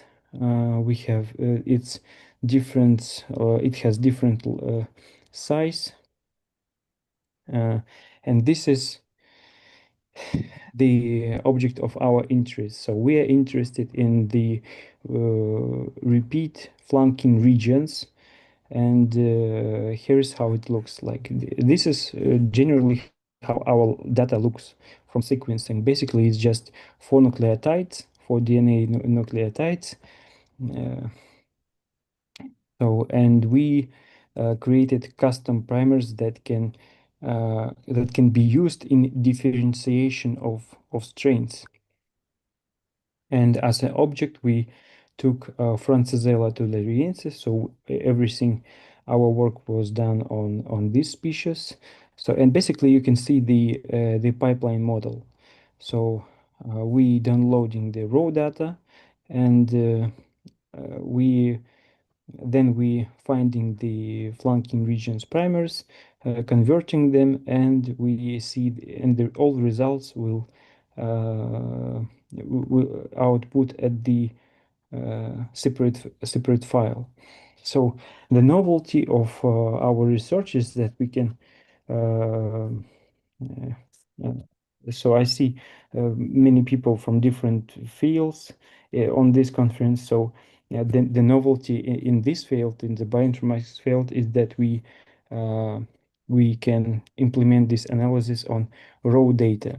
Like we don't focus on assemblies, we just implement it on raw data. And this is can significantly improve the results. As you can see, the previous methods that with MLVA analysis, they had gaps, so the missing alleles for the species. So the researchers had problems to identify some species or classify. It would be better to say that it is sometimes difficult to classify the bacteria. And our pipeline allows to classify all the strains. Why it is possible? Because assemblies can that the assemblers that assemble raw data, they sometimes they use raw the sequencing as a rubbish. So, but they might be important. So by implementing on reads directly, we can reach we can identify with 100% like. And here's how uh, our statistics models looks like. So the also the goal will was to identify the contaminated samples. As you can see there, we have 4 contaminated samples and the statistics in 4. So we can also say which is like the confidence level of such experiment, of such analysis. So yeah, and these are our results. So we can see that we have 11 samples here, and we can see that the FTM5 is pretty much variable lot size, so we can use it for differentiation of the Francisella tularensis strains. And we also can see the confidence level. So, for example, the sample number 2 is confidence level 50%, which can we can conclude that this is false. This is contaminated strain, and others like they have 100%, 97%, and 66% is also contaminated strain. So. This is what our tool does. So thank you for your attention. If you have any questions. Thank you, Chef, for your fabulous presentation. Thank you. Thank you so much. Anyone, any question? I have a question. Through the strain that you found it, can you detect which country the strain or the virus coming from? Because you said using your how to say, using your pipeline. Yeah, you can track. So through the result of this your research, could you find where is the country the virus Yes, coming yes, from? of course. This is possible by implementing the analysis using databases such as NCBI databases for bacterial, all kinds of, not only bacterial, but all kinds of strains. But if we focus on bacterial, for example, or virus, we can easily say which country is come from. It most of the time, because each country has its kind of own set of strains, say like this. So yeah, we building after this analysis, we also build an evolution trees, so we can see which strains is closer to another strain. So these strains, they also have metadata. So metadata includes countries and information, additional information like latitude, longitude. So we can easily say, yes, we can, in most cases, we can track the source of the outbreak. Yeah. Thank you for your question. That's very interesting.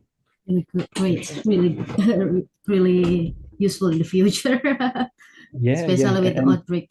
And nowadays, and even in the when it was COVID in 2019, it was the kind of method, one of the main methods to track like the strain of the COVID and the country. So each country sequenced its own modification of coronavirus, and through this data, it was possible to track from which country it comes from. So yeah, it is very useful method. Oh, cool, in thank you. identifying And I the have another yeah. question. Can I add one more question? Of course.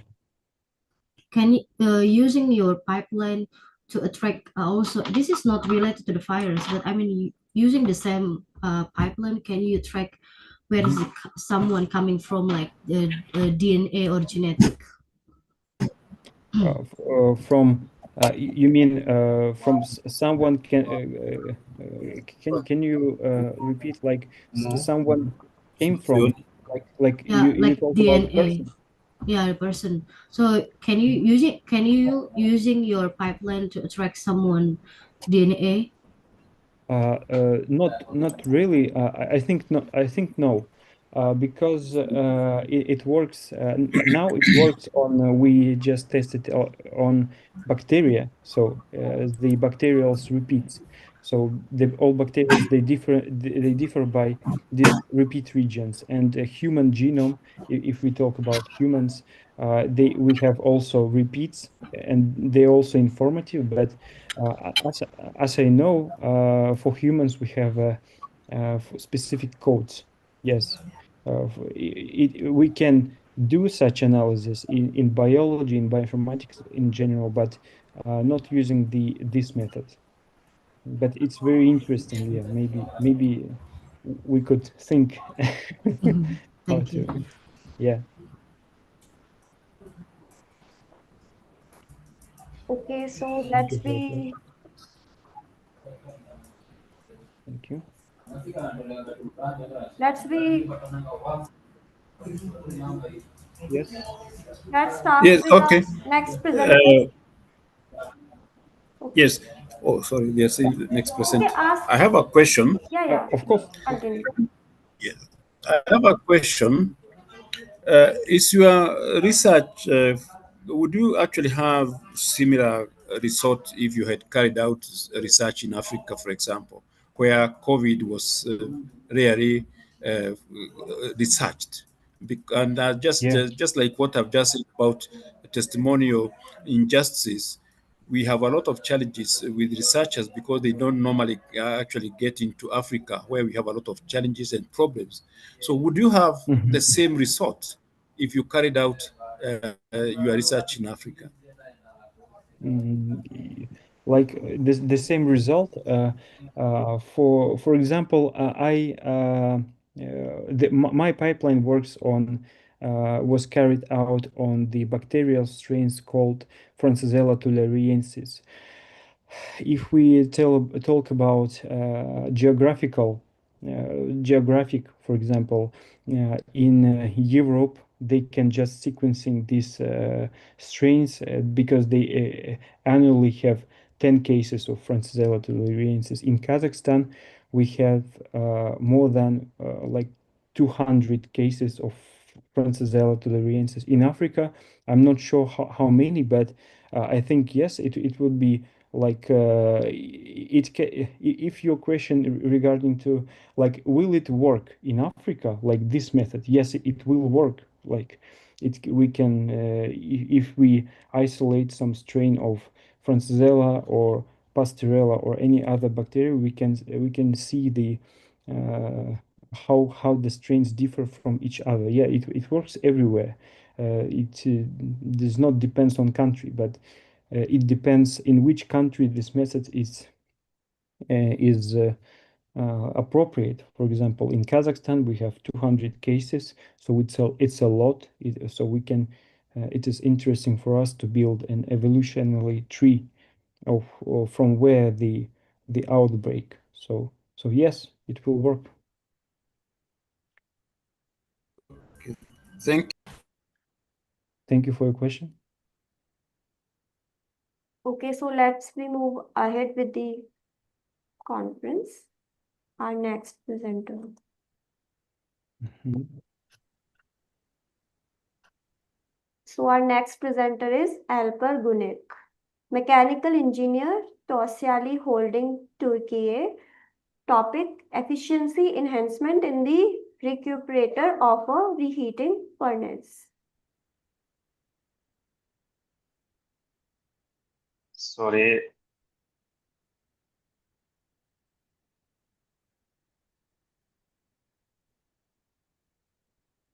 Hello, and welcome to my presentation.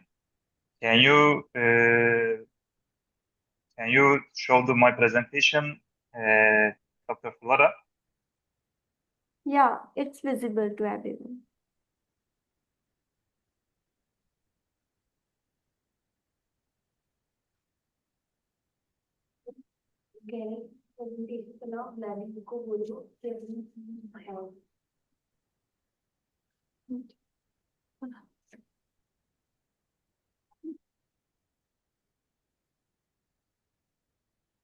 Okay, wait a minute.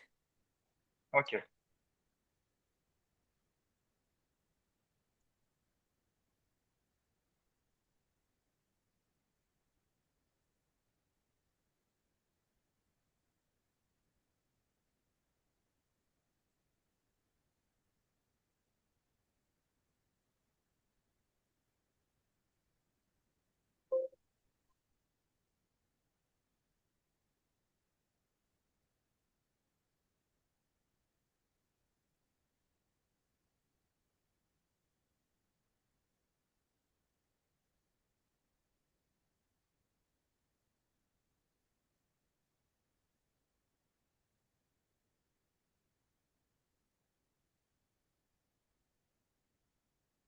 Okay.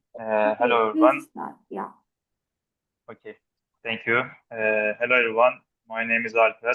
I am mechanical engineer, and I am working as R&D engineer in R&D Center, Postal Holding.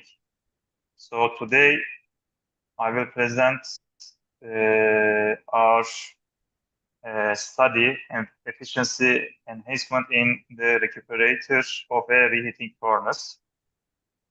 And Dr. Flora, can you pass this page?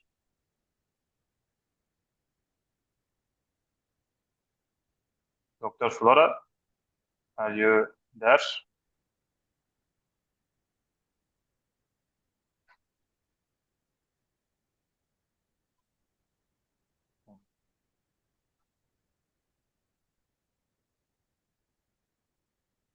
Can you paste this page, Dr. Flora?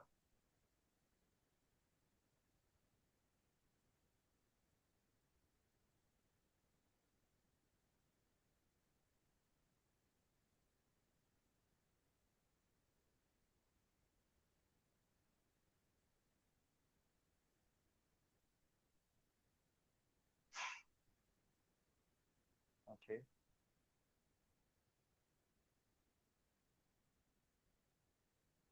Alper, is this possible? You can share yourself with your I think presentation.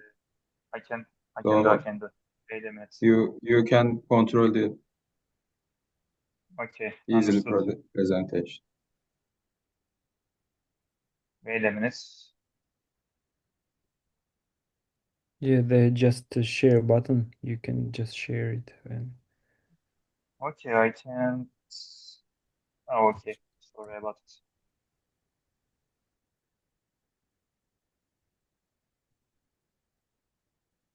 Okay. Wait a minute. Can you see my presentation? yes. Can see. Okay. Okay. This page is about the contact, our titles, total group overview, introduction, methodology, findings, and conclusion. Firstly, I can talk about our company total group overview. From 9 meters square to 9 million meters square production area in 70 years. Since 1952, focused on industrial production operations in 3 continents, more than 40 production facilities, 10 million tons of steel production capacity in 150 product groups with the thousands of products, a clear market leader, approximately 15,000 employees with steel industry expertise. Without with our efforts and investments in responsible ecosystem management, carbonless steel, and the future of works, we are advancing towards becoming an innovative, fair and extremely global company that steers the steel industry. We have social sustainability frame and the three main title and going to for sustainably living. First main title, responsible ecosystem management, supply chain, water risks and management, circular production, responsible investments. Secondly, the future of work, talent management, inclusion and diversity, occupational health and safety. And last one, carbonless steel, innovation, investment, sustainability, green hydrogen, energy efficiency, and renewable energy. First of all, the steel industry, being one of the most energy-intensive sectors, places particular importance on waste heat recovery. Waste heat recovery methods aim to capture waste heat generated from a process either through a gas or a liquid medium and transfer it back into the system as an additional energy source.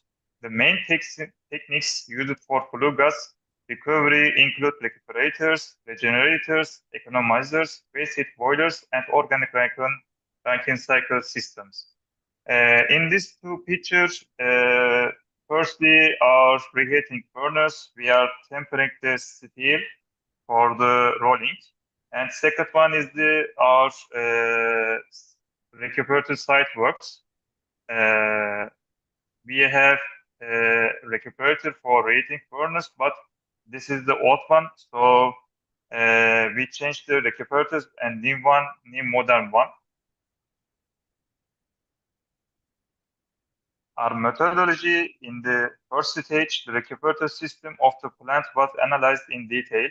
Within this scope, flue gas temperatures, air flow rates, preheated air temperatures, and thermal losses in the system were measured to establish a fundamental data set. Based on the obtained findings, 4K improvement areas aimed at increasing system efficiency were identified. Firstly, to extend to the service life of recuperator tubes exposed to high temperature, 800 to between 1000 Celsius degree, corrosive flue gases, and improve heat transfer efficiency. A cost-effective selection of steel grades was made according to the tube's thermal and chemical stress levels. For example, stainless steels and alloyed special steel. And these features are recuperators after the installation. Second one, to minimize heat loss occurring in the fluid channel section, the outer surface of the recuperator chamber was reconstructed with high temperature resistant refractory bricks, as shown in picture below. As you can see, this application reduced heat dissipation from the channel was to the environment, thereby allowing the thermal energy in the flue gases to be more effectively transferred to the airflow within the recuperator. As you can see, our cannons and bricks also. Third one, to increase the temperature of the created air, the total heat transfer surface area was doubled by implementing a dual recuperator configuration.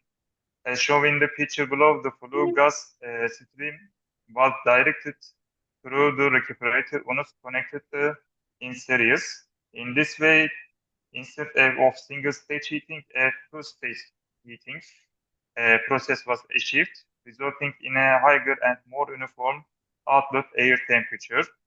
As you can see, we have cold air and hot air. In the waste gas, you can see we have a heat transfer.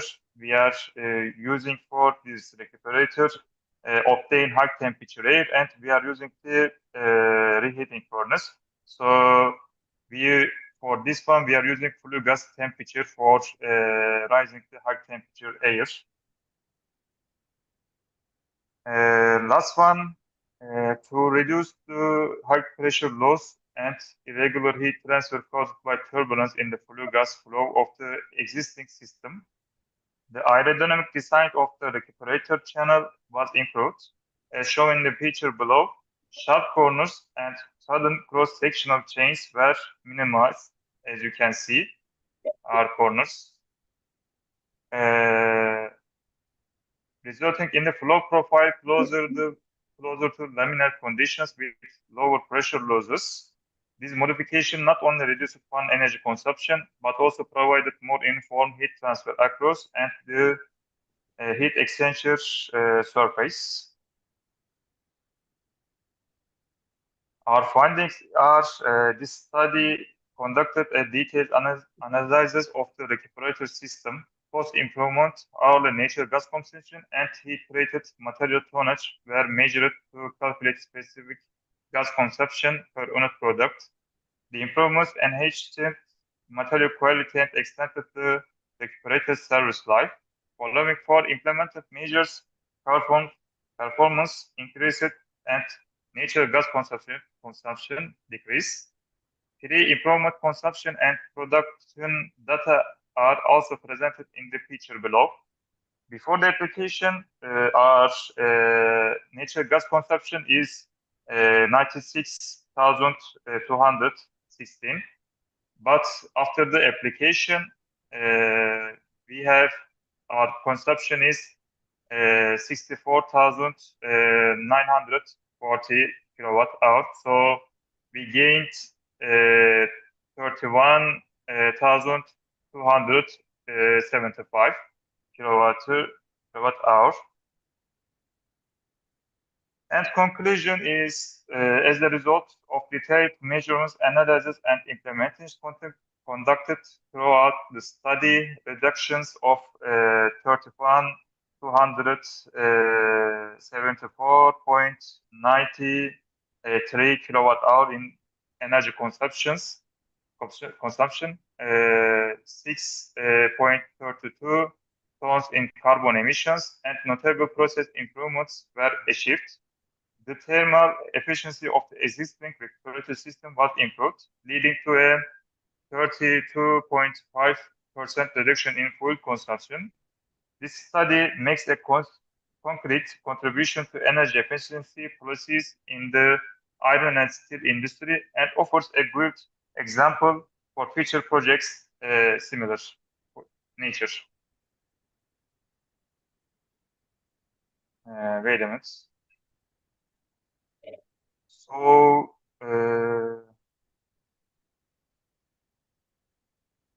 yeah, my presentation done. So, any question for my presentation?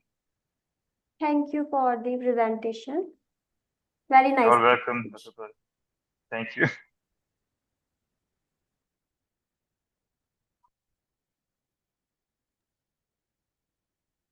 Anyone, any question?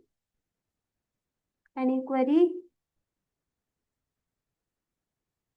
Okay, let's move ahead.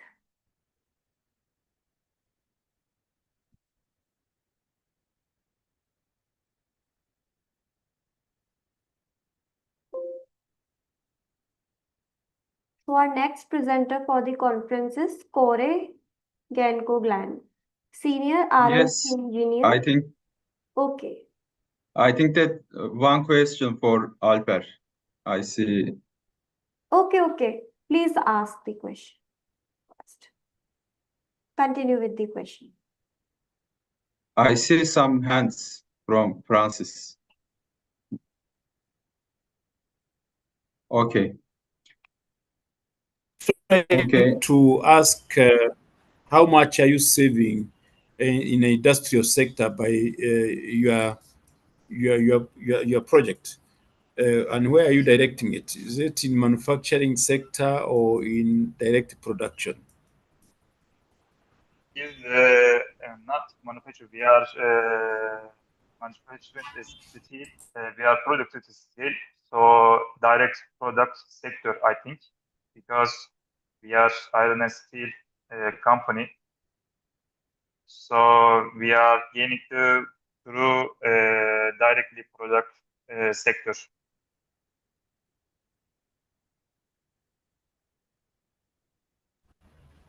Thank you. You're welcome. I'm okay. Thank you. Okay, You're welcome. can we continue with the conference? Our next presenter? Yes, I will share my presentation right now Yeah, I am sharing. myself. Okay, you are sharing. Okay, please Yes, yes. share. Do you see my presentation? Yeah, it's visible. Okay, okay. My name is Koray Gençoğlan. I am a senior research and development engineer in Tosyalı Holding. I will talk about today energy efficiency through combustion system optimization in reheating furnaces. This is my content. I will firstly talk about Tosyalı Group overview, introduction, what is reheating furnace, energy efficiency in reheating furnace, and conclusion. I don't want to repeat this part which my colleague Alper explained already. I will talk about reheating furnace in steel production process. First of all, in steel industry, reheating processes account for significant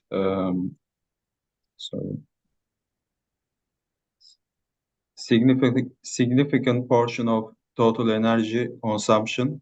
Therefore, energy efficiency of the reheating furnace is critical for operational economics and sustainability. Furthermore, unbalanced heat transfer within furnace and uneven heating rates results in billets not being heated to target the heating curve and scaling problem that leads to production losses.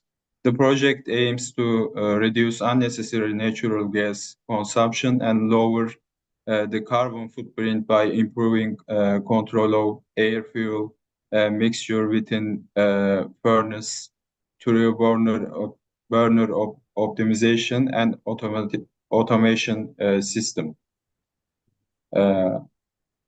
What is the reheating furnace? A reheating furnace is industrial reheating equipment which you can see below this picture. Used to heat semi-finished steel such as slabs, billets, or blooms to target core and surface temperature prior to hot rolling forming. The goal is to feed production with minimal scale formation and maximum energy efficiency by following desired reheating curve. In the system under consideration, walking bed reheating furnace provides stepwise heating with 4 zones and a total of 32 burners. You can see these pictures. These pictures belongs to the reheating furnace, which are one of the most important furnaces in steel production process. Energy efficiency in reheating furnace. This study aims to increase energy efficiency, reduce natural gas consumption, and reduce emissions through an integrated optimization package implemented on combustion systems and automation infrastructure of walking hot reheating furnace. The work carried out in this context includes inspection of the main gas inlet pneumatic valves, valves and regulators at pressure reduction station, leakage test, renewal of 16 pneumatic on-off actuators and 16 flameless valves, mechanical review of burner diffusers, refractory concrete sections and gas air lines, and integration of flow meters into zones, real-time monitoring of air-gas mixture ratios. Measurements of flue gas, for example, oxygen, carbon monoxide, NOx, and stack temperature, calculation of the combustion losses, comparative monitoring of natural gas consumption, and standard cubic meter per ton trends before and after the revision. Operational adjustments to reduce heat balances, homogeneous heat distribution, and control of scaling risks. These are the main roots of our study. You can see this picture. This picture represents our burners system. I want to talk about our conclusions in the end of our study. This study demonstrated measurable gains in energy efficiency and environmental performance through maintenance, renovation, and automation-based optimization of working reheating furnace. Combustion parameters were reduced to target range like oxygen 1.1%, carbon monoxide 19 ppm, NOx 139 ppm, and the other NOx measurements was 146 ppm, and stack temperature was 821 Celsius temperature. Specific fuel consumption was reduced by approximately 3 standard cubic meter per ton production. A total of 1.95 cubic meter per year of natural gas was saved at production scale. Carbon dioxide emissions were reduced 3.7 and 3.9 tons per year. Heat distribution became more homogeneous, scaling was reduced, and production quality and process stability were improved. Thank you for your attention and listen to me. If you have any question, I want to give some answers.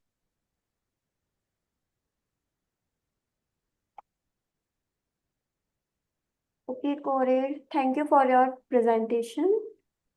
You're welcome. Anyone, any question? Or should I move ahead with the conference?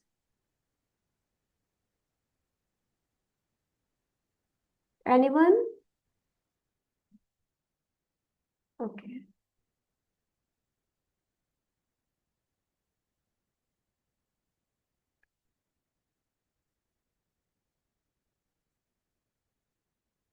So our last presenter for the conference is Murat Taflan, Faculty of Aeronautics and Aerospace, Gaziantep University, Turkey.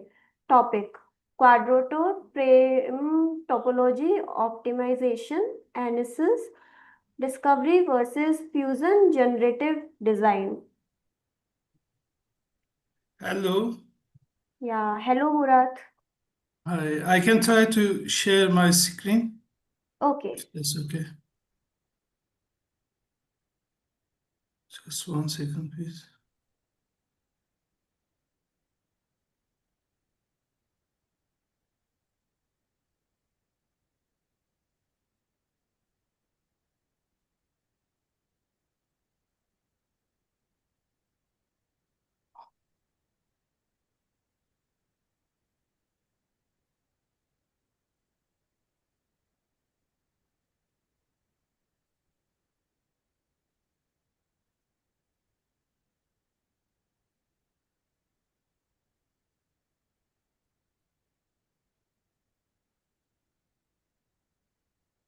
Can you see my screen now? Yeah. Okay. Yes, we can see. So you can see it now, right? Yeah. Okay. Hello, everyone. I'm Murat Taflan.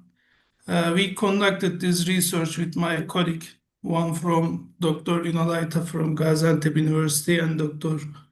Gökhan Ateş from Abdullah Gül University.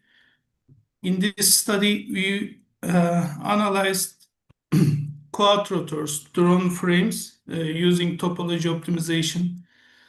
We have two analysis methods. One is ANSYS discovery and the other is fusion generative design. So in this study, we wanted to compare these two tools and their results. So the frame of the quadrotor and their mass is a significant parameter. So when we can design a light structure for the quadrotors, that can improve their efficiency, performance. So as we see, we will use two methods. One, generative AI, generative design from Autodesk Fusion, and the other one is ANSYS. The other one is ANSYS discovery. So in this study, we will have following phases of this study. In this phase, I will show you had a design volume. We optimized it under the load conditions, which will be explained in the following slides. So what we have done in discovery, we had different solver parameters. Like we set the solver volume reduction target 95%, 97.5%, and 98% step by step to see how the structure evolve with these parameters. Whereas in the fusion generative design, we had outcome resolution. So we changed the outcome resolution to see how it affects the final outcomes. And also the stiffness of these quadrotors are important. So in the final third cases of the fusion analysis, we had a maximum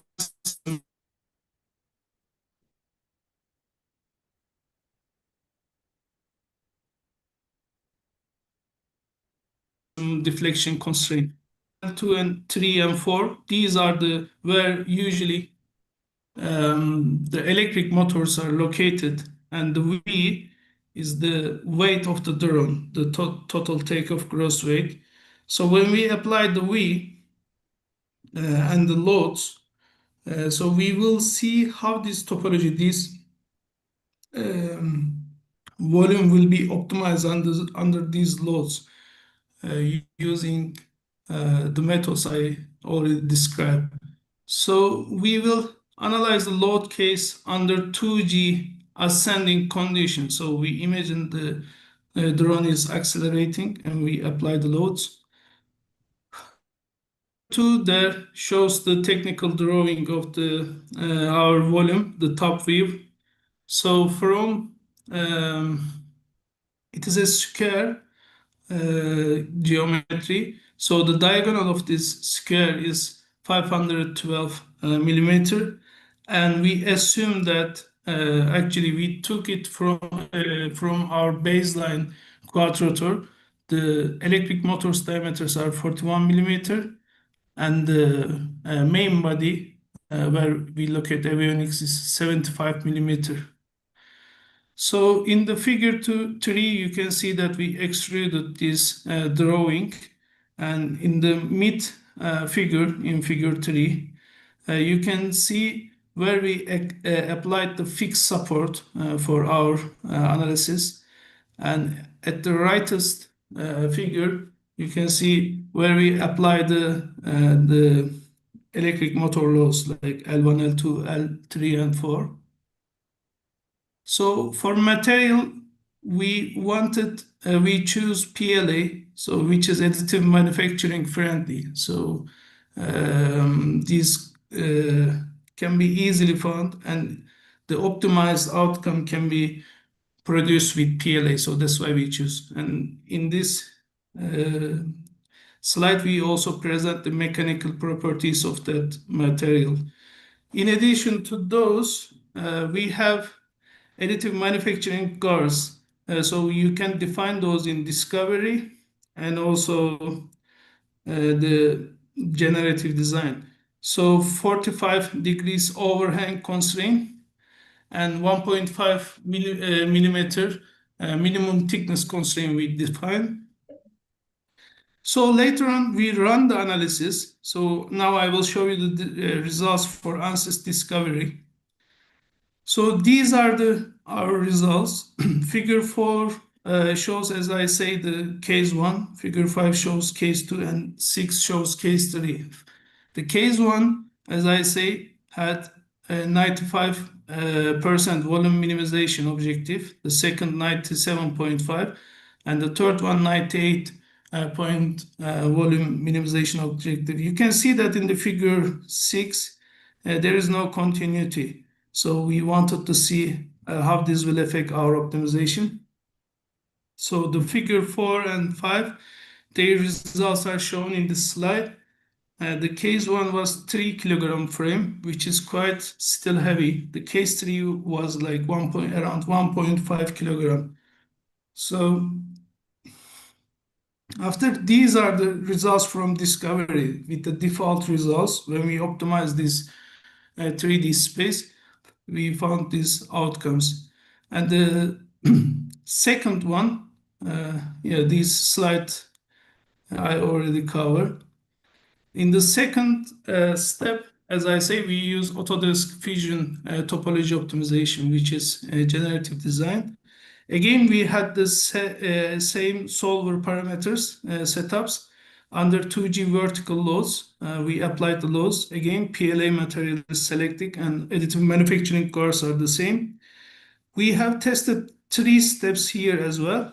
So as I say, we changed the outcome resolution from 70% to 30% to see if those have effect on the final structure.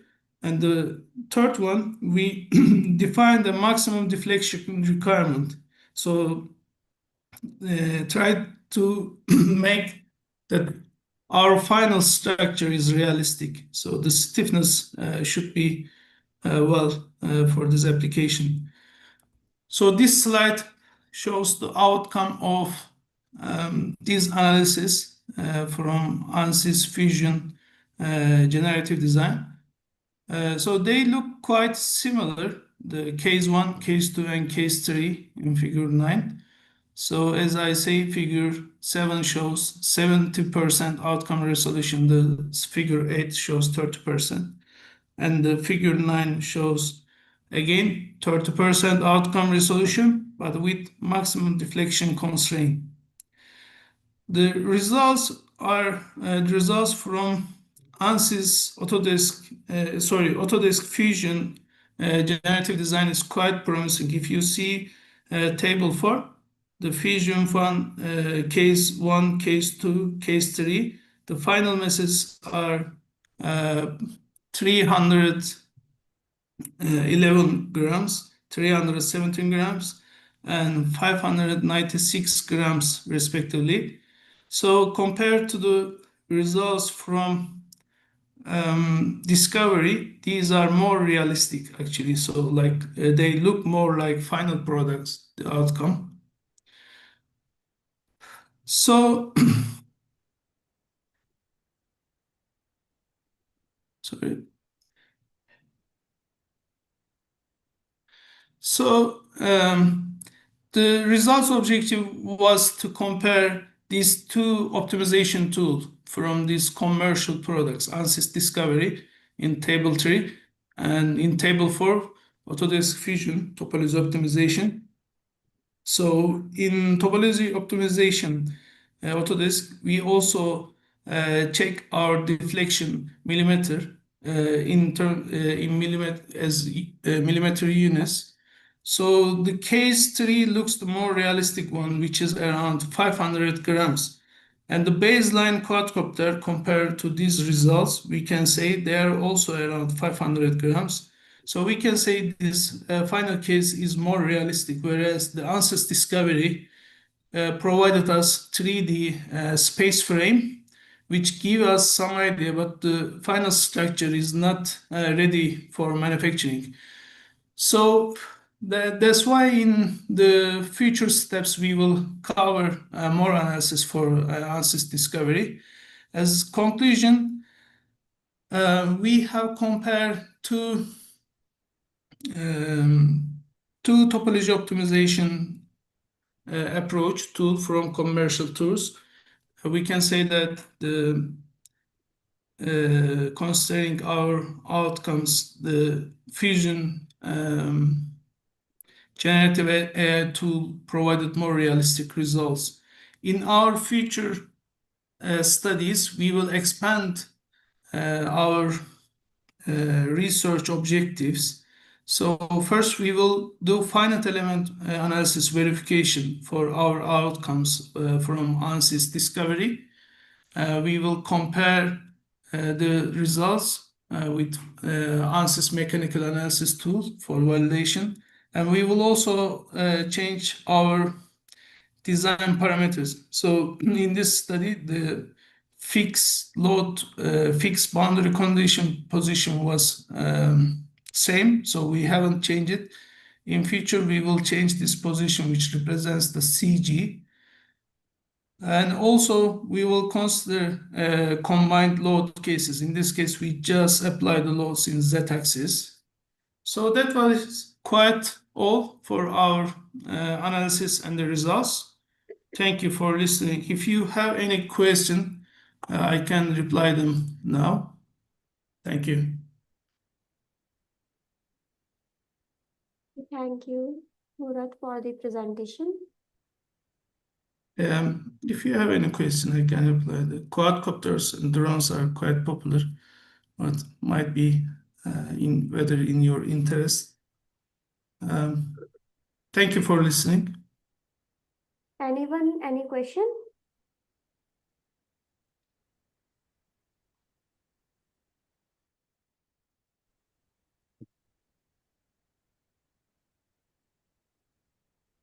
Yeah, it seems we don't have any. I can reply in the chat if you have questions.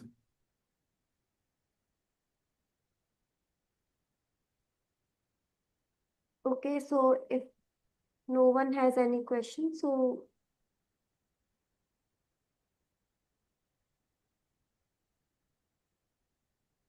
anyone?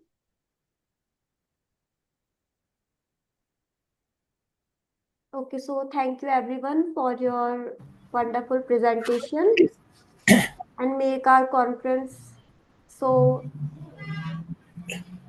attractive.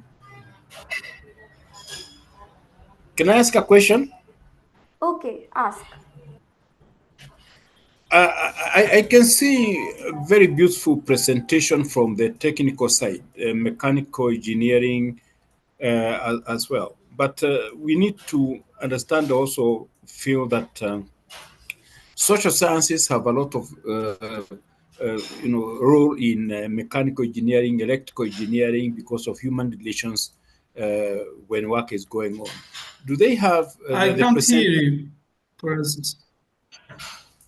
Sorry. I'm saying that when we are presenting,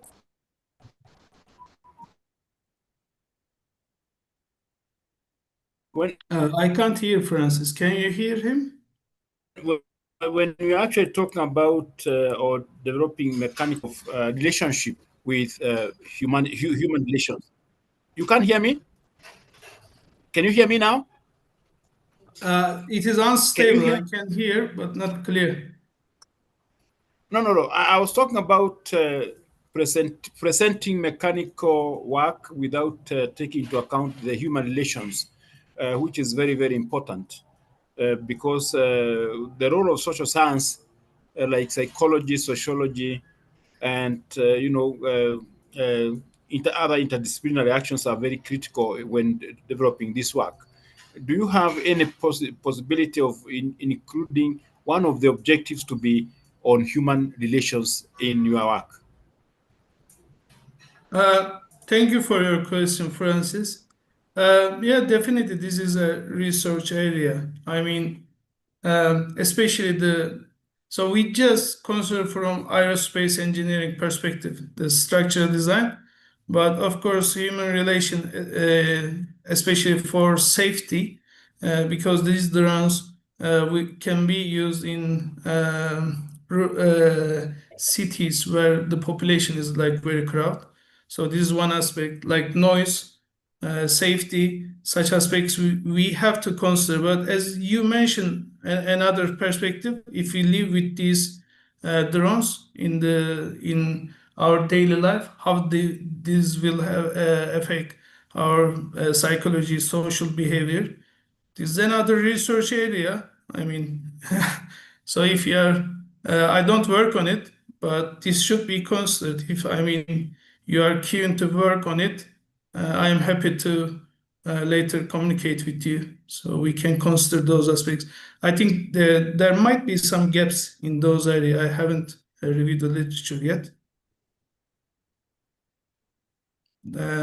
I hope this you found answer to your question in my explanation, Francis. Yeah, I'm okay. I'm okay. We can contact and then work together. Yeah, hopefully. Thank you. Okay, so thank you everyone. It was great having you all at the conference. Hope to see you again at our future conference. Thank you everyone. Thank you too. Thank you so much. Thank you very much. Thank you. Bye. Bye.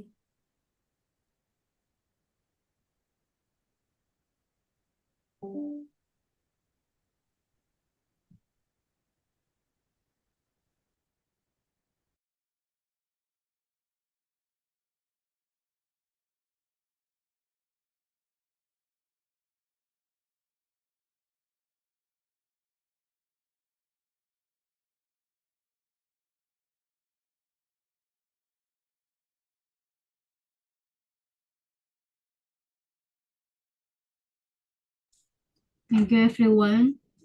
Hopefully, we can have a group that we can connect after this.